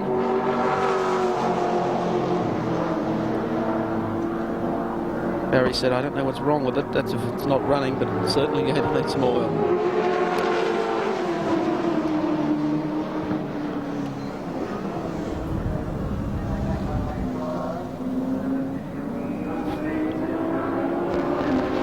What a disappointment. Barry Seaton, one of the real veterans of racing here at Mount Panorama, steps from the car. Somebody else has expired. It's car 47. Callahan. Could be just cement dust on the road. Might have a tyre problem. They've come in for a pit stop. Replace the wheel and tyre. Yes, right rear. They've chewed it up somewhere around the circuit. Take it to Irvine Green. Full flat, but it's costing Brian Callahan a lot of time. You can see the sort of shape the tyre was in. Right down to the rim. Callahan in there. Gives me a bit of a way, but he's really fast. They don't want to lose time at this stage of the race. Just tightening up the rear wheel. There's a lot of broken glass up around the cutting, a few drivers have told me, and it may have been that sliced through the tyre and forced him into the pits. One more nut to do and the car will be ready to go. It's clear. And away goes the Callahan Falcon, tail slewing as he goes racing out, leaving a great deposit of water on the track, but he's back in the race. The battle at the head of the race is between Peter Brock and Alan Moffat. Brock is on top. Who is on top in the Davis Cup semi-final battle at White City between Australia and France? Let's find out. Wow, Great effort by Fitz. He won both his singles matches, Australia winning the tie, 3 rubbers to 1 into the Davis Cup final. Back on the racetrack, Alan Moffat has got a lot of hard work to do if he wants to be a winner here today, with 150 laps gone in the great race for 1983. And by the way, that ticks up another $500 worth of Motorola lap money. And P. Brock in car number 25 takes the money again. So he's picked up $1,000, $2,000, $2,500 of Motorola's money. Gricey's got $500 for leading through the early 25 lap mark. Moffat coming up, putting another lap on the Audi, and still trying to pull up that 2 minutes 13 gap that Peter Brock holds over him.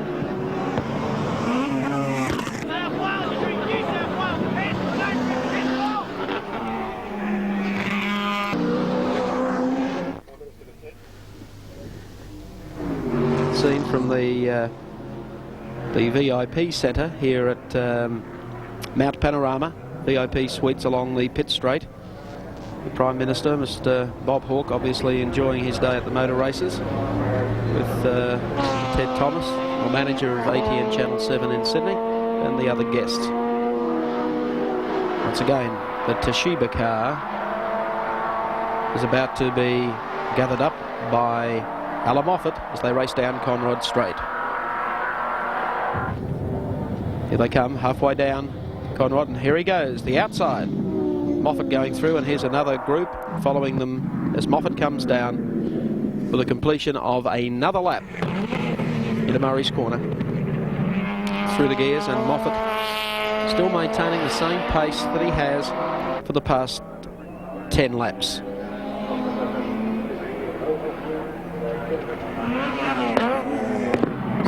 Has gone through to take over the lead, as we mentioned, in the 3 litre class. 151 laps completed in the race. The gap still the same, and the order the same. Peter Brock, the race leader. Alan Moffat in second place. Alan Grice and Peter McLeod. They're the top 4. Along the Prudential Assurance Straight up to GTX Bend.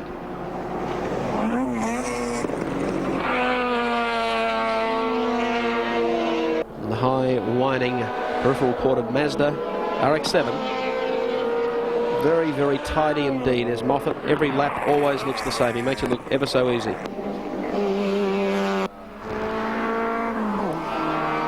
Coming out of the cutting, heading up now again to the top of the mountain. good shot of as our Channel 7 chopper follows through the Alan Moffat Mazda RX-7. Still running in second place on the road behind Peter Brock.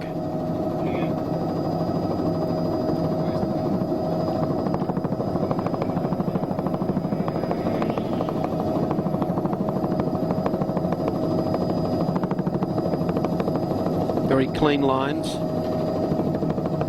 Total professional, Alan Moffat.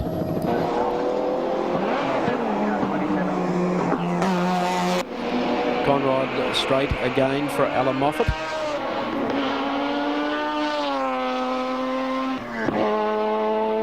Every gear change is crisp. Every line is perfect.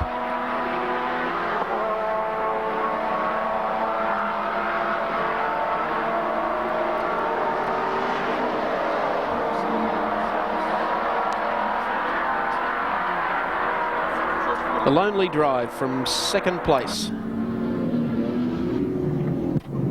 Checking the radar Vortex stop. 252.6 kilometres an hour for Alan Moffat that time. Down Conrod straight.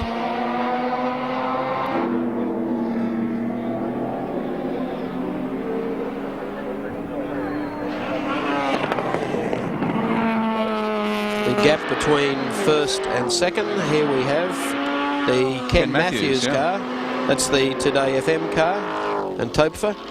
And I think Ken has gone up to join the spectators. Now there's some average Aussie spectators at Mount. I think it's the original norm, isn't it? Anyway. If you've gone through that much racing and suffered the disappointment of not finishing in the James Hardie 1000, why not?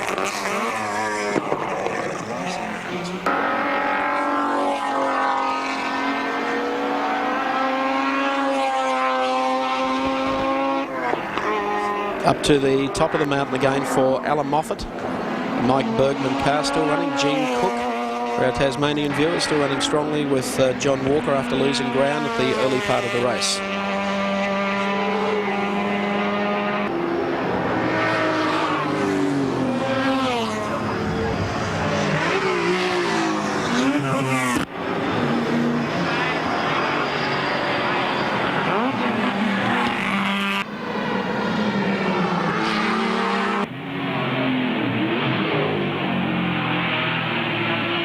Alan Moffat, again on the outside.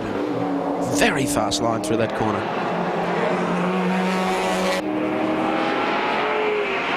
Through Forest Elbow.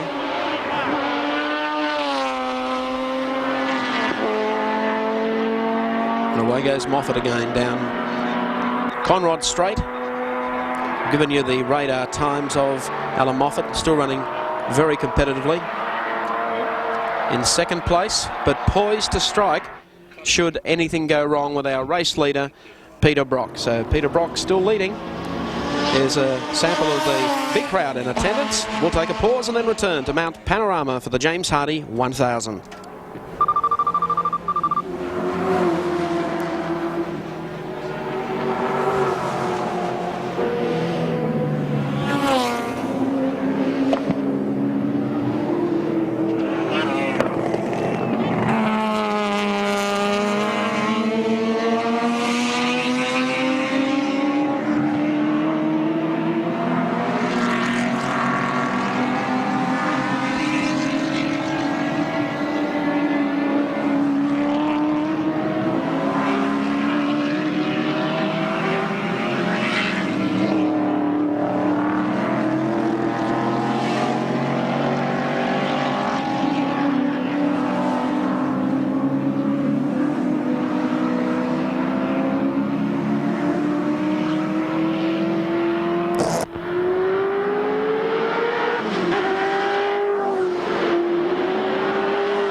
And welcome back to Mount Panorama and to the James Hardie 1000. There's Andrew Harris and Gary Cook in car number 9. Keeping in mind this Commodore was in fact car number 28 yesterday, and Barry Lawrence, a Queenslander, and Jeff Russell from Casino were to have driven the car, but in what changed place last night in the Dick Johnson rebuild, the car has wound up with Andrew Harris and Cook running it today, and running very, very strongly with about 10 laps remaining in the 1983 James Hardie 1000. Might be time to recap the events of the past hour in the great race.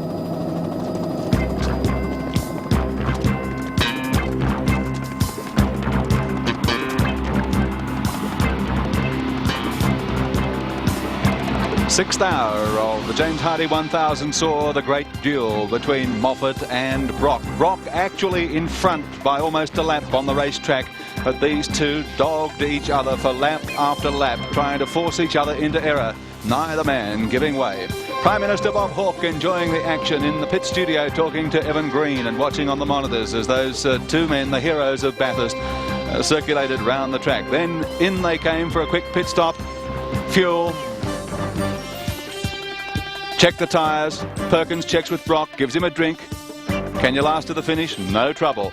Dick Johnson, big disappointments for him again at Mount Panorama this year, but he certainly enjoyed a chat with the Prime Minister.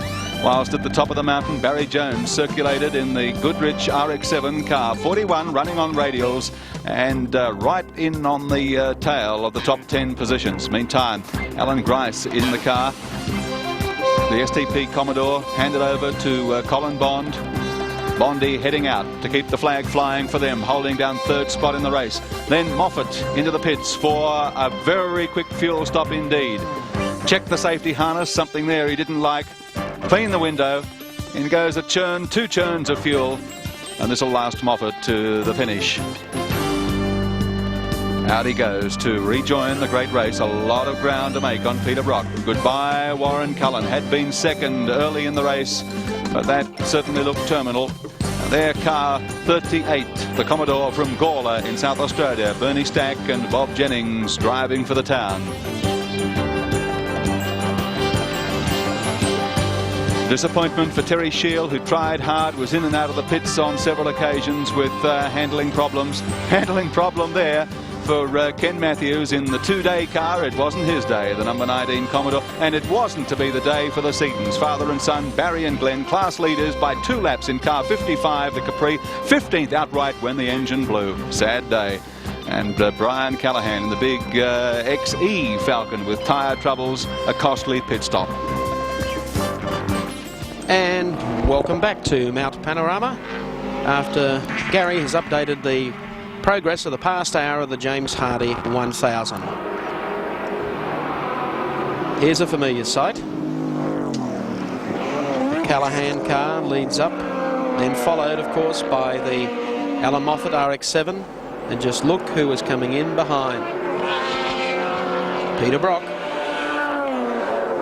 Yes, Brock leads Moffat at this stage by, I would say, about 2 minutes, 20.7 seconds. Another fraction of a second, and he'll be a lap up on him if he can get by. So this is the situation that we had earlier in the 6th hour of the great race, when 25 Brock was in front, and still is, and was sitting on the tail trying to put a lap on Alan Moffat, and he's still trying to do it.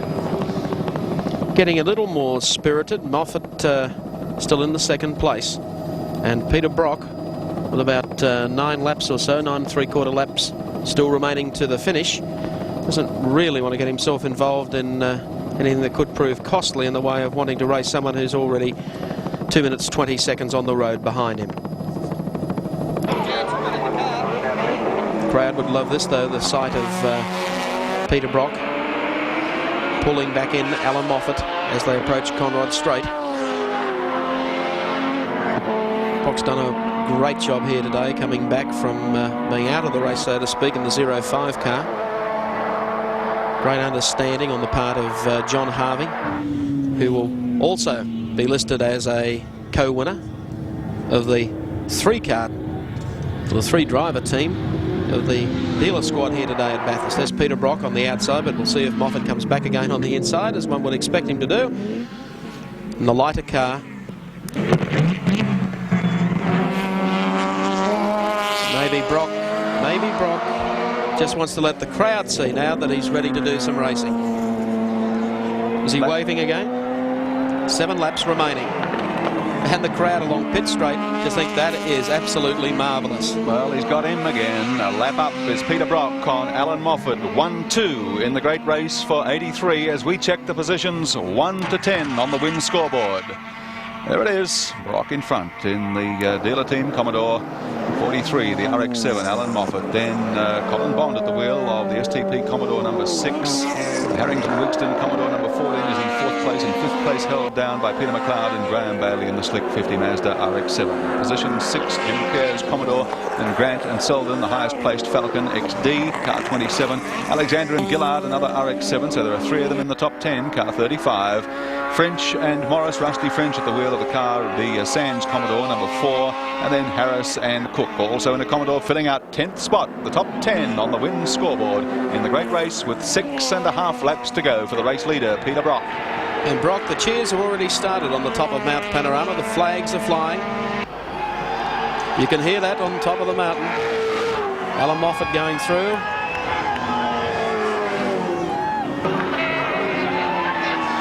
The Brock salute, they call it.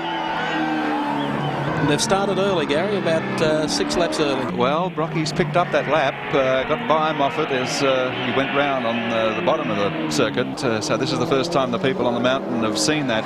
And not only has he got past, Brock is opening up a very appreciable gap here now. I mean, has he been toying with Moffat? Has he just been sitting in there lurking, trying to push him? And now he says, well, look, we're coming up. It's about 6 laps to go. I just might go for broke here, go for home. Put the foot down, and boy, is he steaming down Conrod Straight.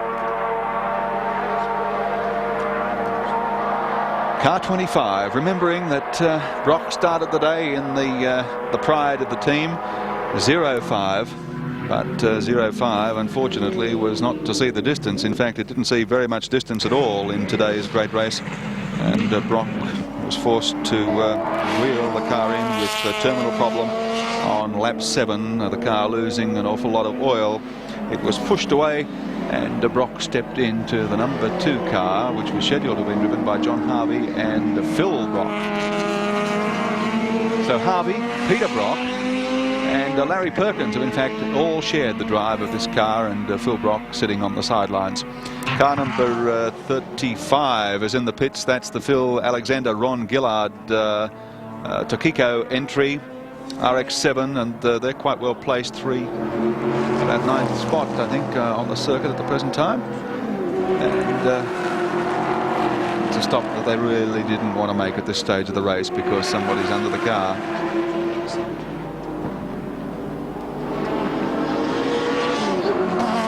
In 8th spot, in fact, on the track now. It's worth noting, we mentioned earlier, what a great feat had been performed here by the STP team Commodores today, having 2 in the top 10. Not only have they got still the 2 cars in the top 10, car 6 and car 14, they're running back-to-back in 3rd and 4th places on the circuit at the moment. Colin Bond in car 6 in 3rd place, and car 14, Stephen Harrington, in 4th spot. Peter Brock. The cheers are still going as Brock comes down through the mountain. I think he has left Alan Moffat back behind. Oh, gee, he dropped him off quickly, though. Is Moffat having trouble, or has Brock been kidding to him for the last 20 or 30 laps? Last 6 hours. There's the Nissan car further back behind, and we'll check that out for you. We've just noticed there's the Nissan going through, and Brock on Conrod Straight. Coming down, as our fixed camera halfway down the straight, there's one of the STP cars flying past. Here comes Moffat. And that was the Barry Jones car. Well, where is this Moffat? Could be Moffat. Well, he's got real problems. Yes, it is Moffat, and he must have. I mean, Brock can't have opened up that much in 1 lap. That's not possible. Well, it's Possibly not when you know you've got a safe second. But he is trying hard. Yes. 259 kilometres per hour. The radar gets Peter Brock down Conrod Straight.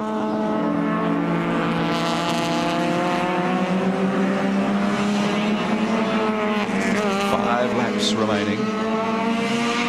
Alexander and the Gillard RX-7 goes back out onto the racetrack. And with 5 laps remaining, of the 57 cars that started, only 27 are still running. 30 had their chips.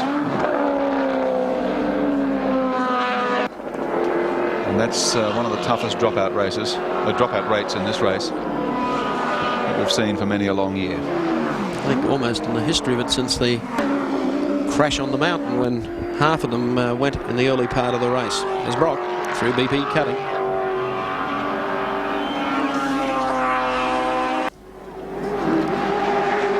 One of the STP cars in front of him.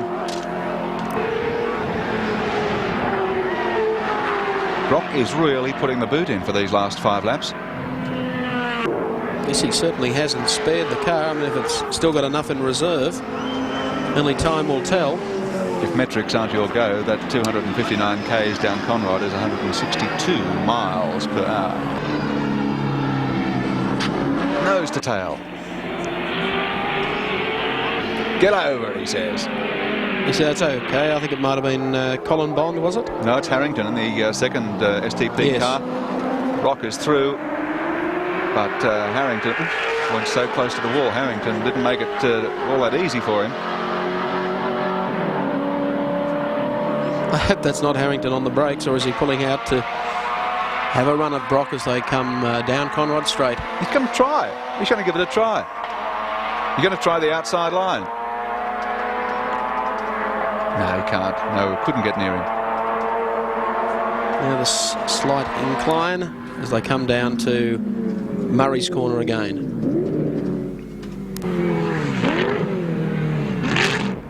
Section of the huge crowd here at Mount Panorama at Bathurst watching. No one has really left. Notice it's detected a shimmer then off the Brock car, but I think that's all it was.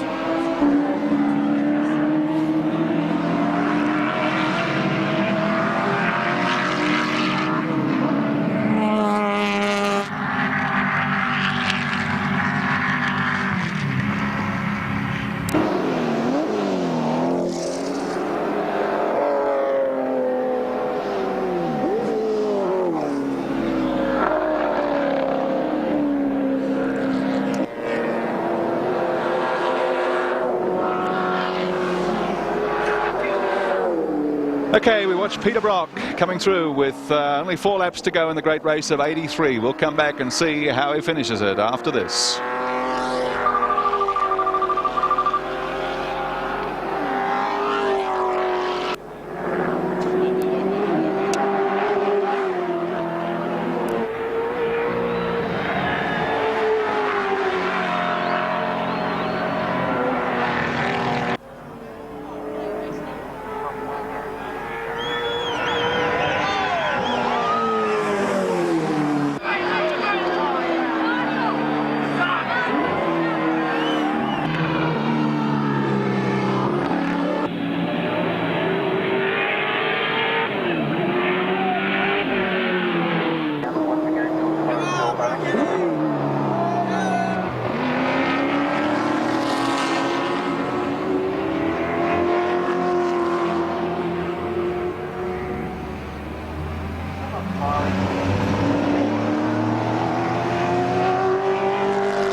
Peter Brock shows the way up the mountain. 2.5 laps to go for him.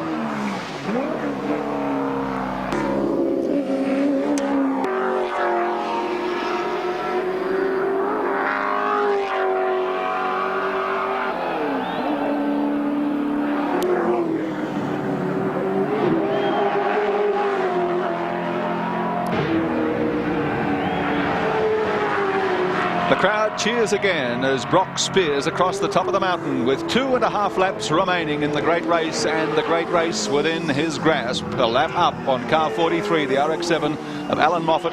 3 laps up on the third place getter, the STP Commodore, driven by Colin Bond. He is flying. The lap times are just ticking over at 2:21 plus for Brock. Coming down to Forest Elbow, and the Peter Brock supporters have been waving their flags for the last 10 laps.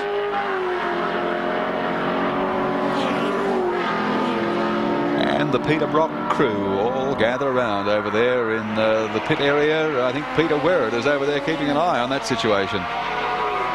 Well, that's not quite true. I'm actually in the pit studio looking at the monitor right at the moment, so I can join you guys in a couple of last few words. Well, how's the race impressed you, Peter? Oh, it's been incredible, Mike. I'm really, I think it's an astonishing motor race, but I think it says something about the concessions that were allowed to all of these cars in the last few weeks before the event. They've got faster without getting stronger. And inevitably, it had to happen that we would reach a point where the attrition rate was going to increase. You simply cannot go on getting faster and faster without also making the cars stronger. So there's a bit of a problem there. But it's been a fascinating race, and I mean, a remarkable thing for Brock is to be out of the race, literally, and to come back because he happened to be smart enough to nominate himself and cross-nominate all his drivers so that he could drive the second car. And here he is, still doing 21s, for heaven's sake. Yes, that cross entry was carried out yesterday before the drivers' briefing for the Hardie's Heroes. Smart idea. So he leaves a contingency plan for just about everything. Sure does, and so he should, of course. Well, he's a hard man to beat on the racetrack. Well, it's getting to the stage where it looks to me as if it's almost impossible to beat him on the racetrack. Well, they've had a tough time this year with the new regulations and what the Commodores have been allowed and so forth, and what the RX-7s had and the BMWs.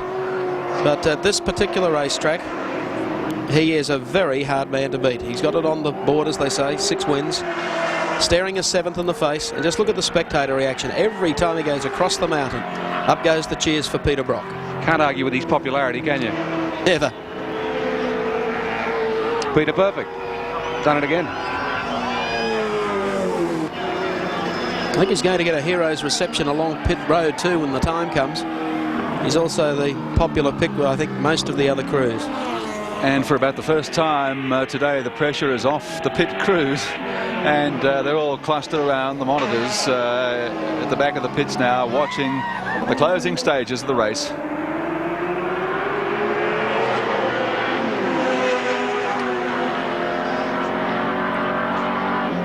There'll be 1 lap to go across the start-finish line this time round.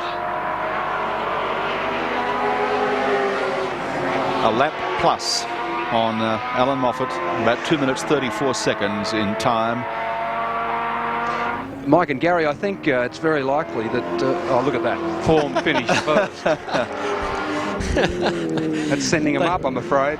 They haven't lost their sense of humour. No, not at all. Down into Murray's corner, Peter Brock about to come through the turn. Last lap board going at, so Peter Brock starts the final lap in the James Hardie 1000 for 1983, where he likes to be, up front.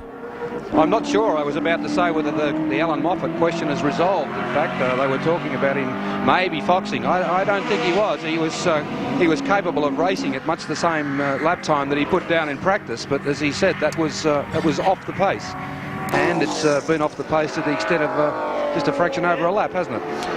It would have certainly panned out that way, Peter. Yeah. Coming up to GTX Bend. Still as smooth as the first lap he cut in the race, leading the field. Still enjoying himself too, I bet, Mike. Obviously. He's played racer the last 10 laps or so, picked the pace up appreciably. He's made sure that there was not another brand of car behind him at the finish. And here he is coming across the top of Mount Panorama. Hero's reception awaiting him as the spectators erupt along the top of the mountain. Peter Brock, just look at the signs, the signals, and he acknowledges too. Enough time, enough concentration still to wave back to the crowds, the people who've supported him here at Mount Panorama for a long, long time. And even the people who support somebody else simply cannot help feeling a great deal of admiration for Peter Brock. Anybody that could win this race 6 times, make that 7 times. This is number 7. That's right. Deserves the greatest admiration. Certainly right. Quick wave to the cameraman. Quick wave also to the spectators. Great presence of mind. Through Forest Elbow. Only one straight to finish. That's Conrod Straight. Arm out. Acknowledges the cheers from the crowd as he heads down Conrod for the last time. Peter Brock has certainly driven another great race in the James Hardie 1000 for 1983. I think they're going to have to rewrite the record books for this race and this man. There's a man that changes horse in midstream and still comes out a winner. Working into the final corner of the James Hardie 1000 for 1983. Down through the gears. He's done it. He's put 7 on the board. Peter Brock wins the 1983 James Hardie 1000 at Mount Panorama, Bathurst. The Marlborough Holden dealer team boys are more than happy. John Harvey receiving congratulations. New race record time unofficially 6 hours, 28 minutes and 27 seconds. It's a touch under 4 minutes better than the previous race record time. Well, he's done it marvellously well. Alan Moffat has off to finish in 2nd place, and 3rd place, according to our calculations through our scoring system, will go to Alan Grice, and 4th place to the Wigston Harrington, the 2nd STP car. There's Larry Perkins, who made a big contribution to this race today for Peter Brock, and John Harvey also. And Phil Brock, who didn't get a drive after all that. Well, 7 times winner on Mount Panorama. There's Larry Perkins walking down towards the presentation area in the Hardie Centre. John Harvey, also delighted, winning co-driver. Took 3 of them to do it this year. And they are going to have quite a legion of followers out the front of the James Hardie Centre.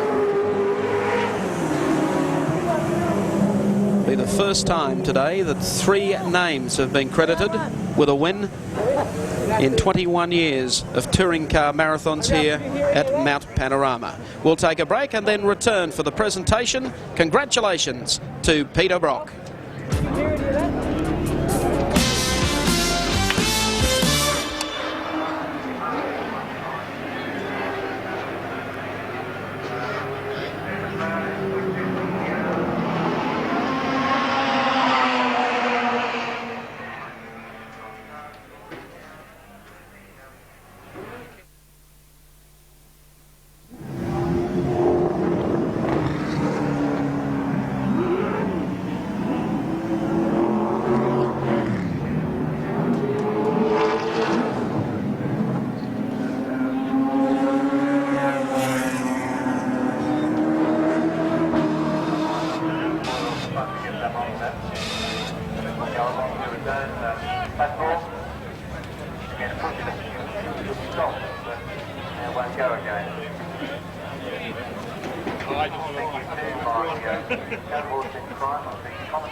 Welcome back to Mount Panorama at Bathurst.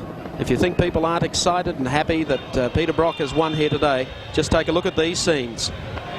It would seem that everyone is just streaming off the top of the mountain, over the fences. They are assembling in their thousands out the front of the James Hardie Centre, waiting for a few words from Peter Brock. The trophy presentation of the James Hardie Trophy will be made by the Prime Minister of Australia, Mr. Bob Hawke.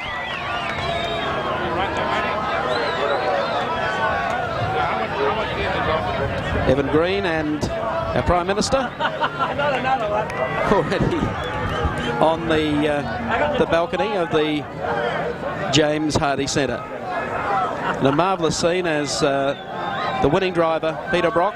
What a great day for Holden, what a great day for General Motors. They've come back to Mount Panorama with a Commodore, and everyone else believed that maybe another make might be up winning this race, but Peter Brock has done it very, very well for not only his legend of followers, but certainly for the car manufacturer that supports him so strongly. Just look at the scene at the James Hardie Centre as everyone awaits the presentation and for the arrival of Peter Brock, Larry Perkins and John Harvey. Right, yeah, Evan Green is well, at we the have John our Harvey usual Centre. huge crowd here to wait for the ceremony to honour the victors, including the Prime Minister of Australia, Mr. Bob Hawke. We'll be calling on him in just a few moments. But firstly, let's bring out the winners of this year's James Hardie 1000, and let's do it in the order in which they drove, because that will honour a man who's been trying for years, but up till now hasn't cracked it. The first driver, John Harvey.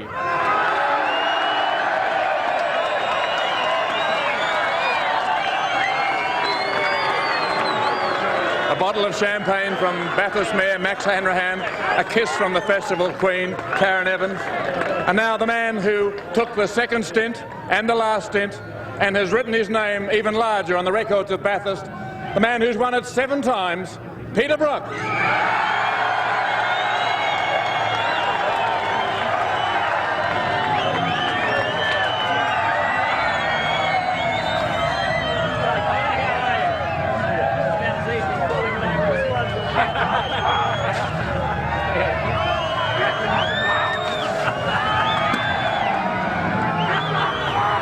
There's time for a shower later. A driver who's done it before with Peter Brock, Larry Perkins.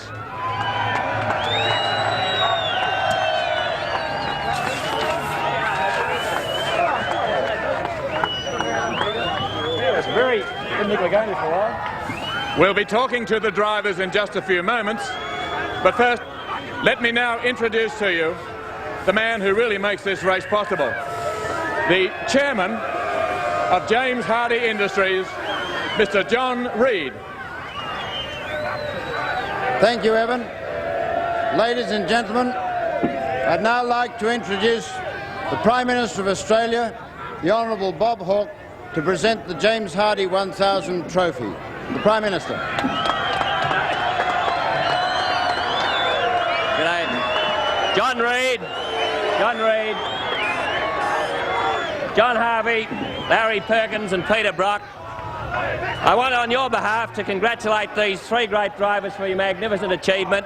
As I've said, it's not only a great sporting achievement, but the technology that's been involved in this is absolutely fantastic. It makes us proud again this week to be Australians.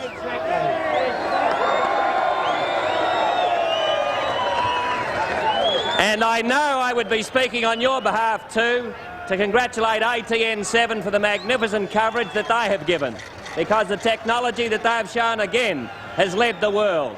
So on your behalf, ladies and gentlemen, I know I say congratulations to the 3 of you, all the best, and we'll see you back next year.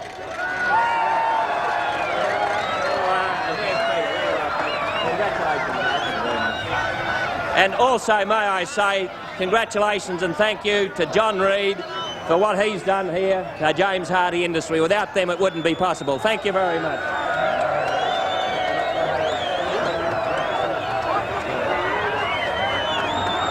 let me bring up the man to whom this problem is most of all, Johnny Harvey. Come, John. Evan, thank you. Well, I don't think I've enjoyed Bathurst more than what I've enjoyed this one. Had a little help, obviously. That's a joke, from both Peter and Larry.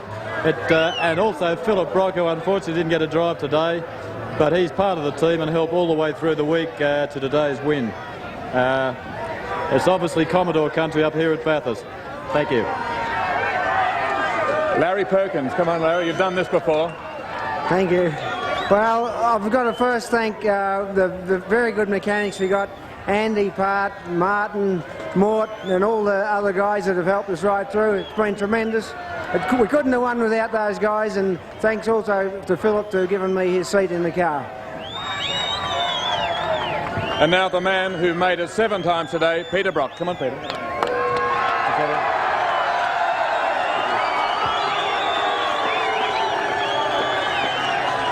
Well, first of all, my thanks to John Harvey for you know, just being there and giving us a chance of trying to win again today. I didn't think we were looking too good for a while, but magnificent job by the boys. Our pit stops were great, and I think that proves the point that if you're going to do well, you've got to really do well at Bathurst. Forget Calder and those sort of short circuits. Bathurst is what it's all about. And I'm very, very pleased to pick up my 7th win, and I just hope I can make it 8th next year and keep the Australian flag flying. Thank you.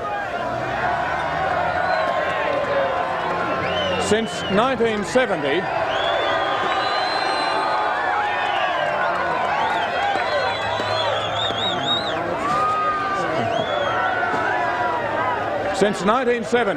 the story of Bathurst has very largely been the story of 2 men.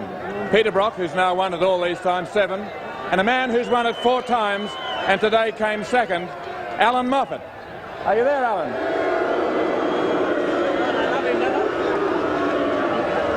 And his Japanese co-driver, Yoshimi Katayama.